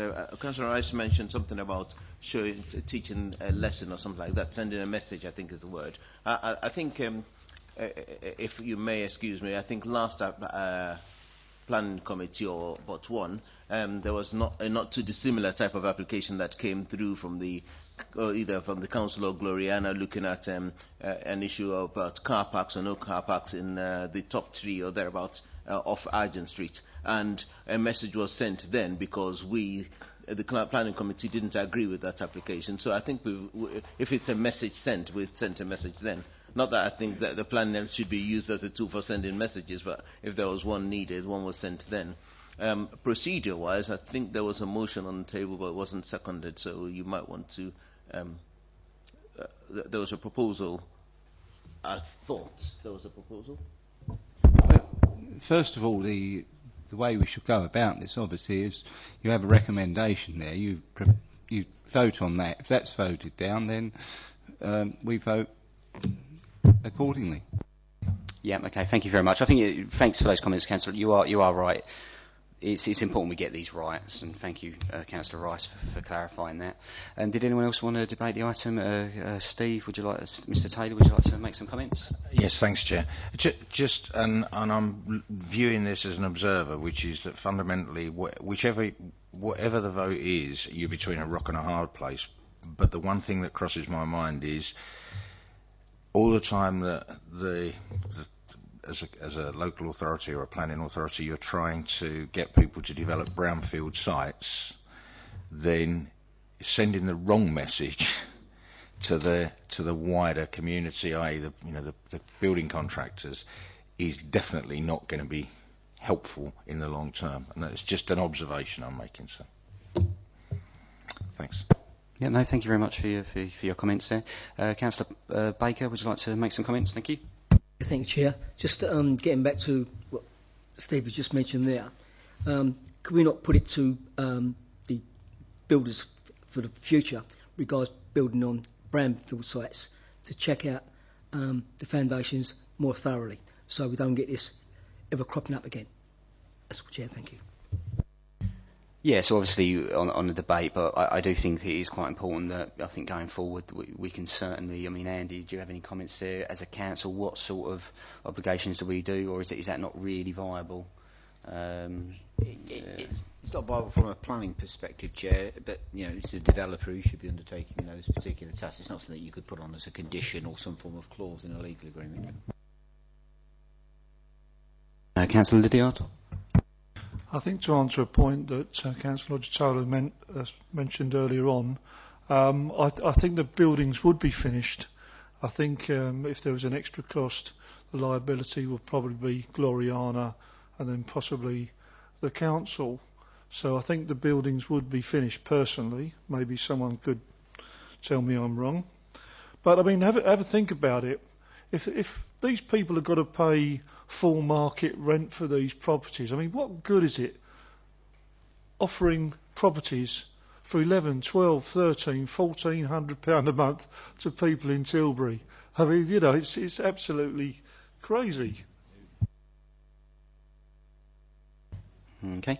Any further comments there? Okay. Well, just picking up on a few of the comments made there. Look, there are no right or wrongs in planning. There are certainly no right or wrongs in applications such as this.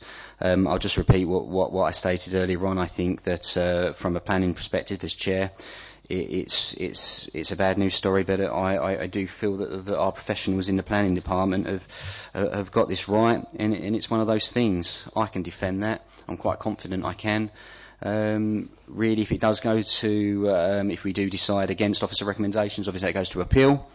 And how do the professionals in the appeal department view these things? There's only really one way to find out. If we're happy to go for that risk, then obviously we have to do it. Obviously there are consequences. I've said what I've had to say. I can defend it as chair, but it's all down to the members. We are in between a rock and a hard place. So what we'll do, we'll head to the votes. I would like, let's just double check where the proposals are.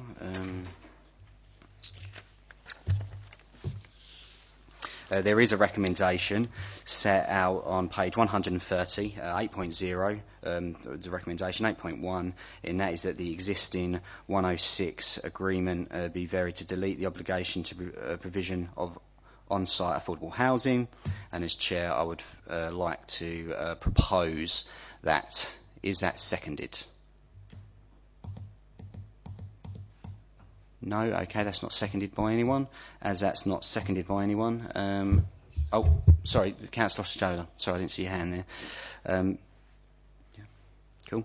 So with that, all those in favour of recommendation 8.1, please raise your hand. Okay, all those against?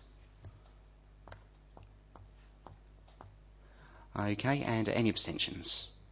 Okay, too. Okay, so with that, Andy, we've got Councillor Rice. Did you want to put forward your proposal? Well, I was going to seek Andy's advice now that we've taken that decision.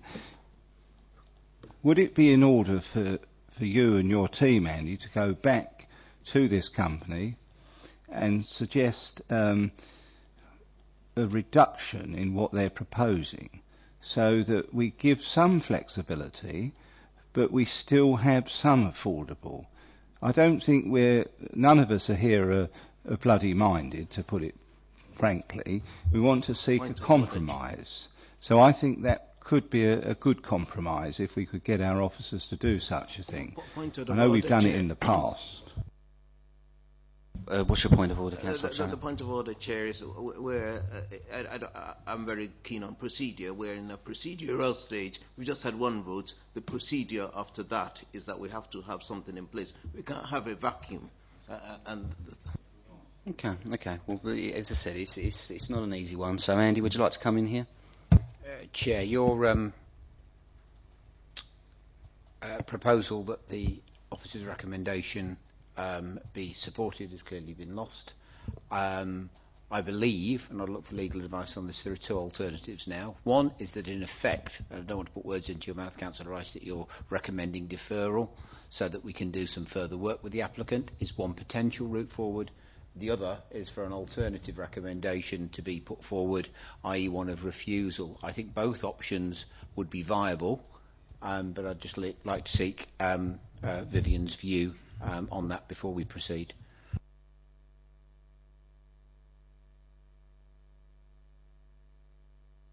I mean, I would certainly say, providing the legal officer agrees with it, we defer it to you to go back and negotiate a lower figure.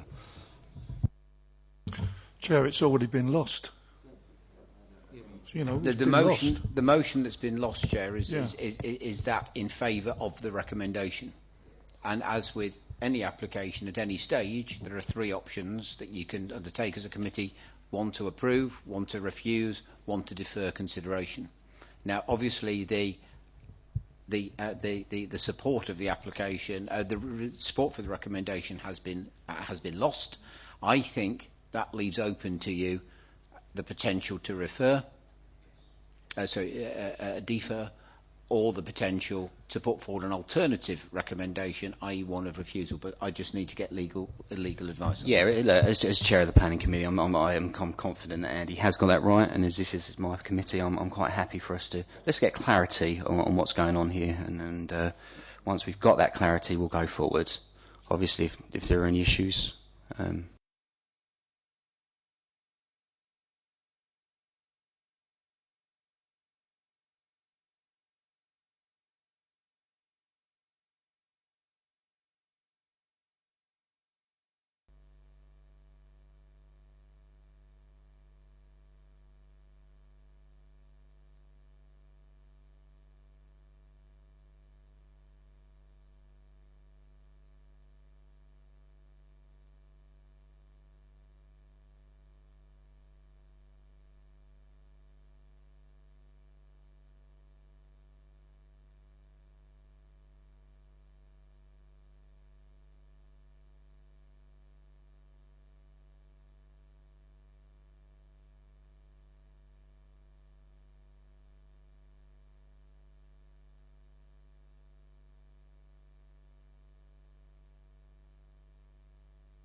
Excellent. Thank you very much, ladies and gentlemen. I do apologise for the 5 minute interval there. I'm just going to bring Andy in here just to clarify to make sure we've got it right. I'm confident that everything is fine, but it is important we do clarify these things. 5 minutes is certainly a small price to pay. So, Andy, would you like to come in here? Yeah, having liaised with Legal and Democratic Services officers, we draw your attention to, if my eyes are working this time of the evening, let me find the right part of the Constitution. Chapter 5, Part 3, paragraph 6.4 of the Constitution. It says, if the Chair calls for the application to be determined, which the Chair has, a vote shall be taken on the recommendation of the planning officers. It was. If this falls, an alternative motion may be made by any member of the committee. Now, having liaised with colleagues, that motion could be one for refusal, and then there's a series of things what you have to do if it is refusal, or that could be to defer consideration if there are grounds that you can clearly state on why you want that to be, why you want the application to be deferred, and the reasons you want it to be deferred, so that we can go back and do the necessary work and bring it back to your committee. So either route is acceptable. You have two options now. Okay, Councillor Rice, you just raise your hand. I would propose, Chair, that we defer the application to let the officers go back. There were 45 affordable units. To ask the officers to give due consideration for that figure to be reduced, so that the council still achieves some element of affordable homes within this scheme. And I think those are the wishes of the committee this evening.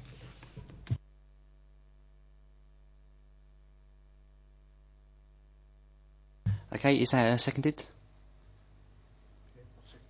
Councillor Weiner, okay. Okay, so that has been submitted and agreed by Councillor Rice. All those in favour of that suggestion, please raise your hands. Okay. All those against? And any abstentions?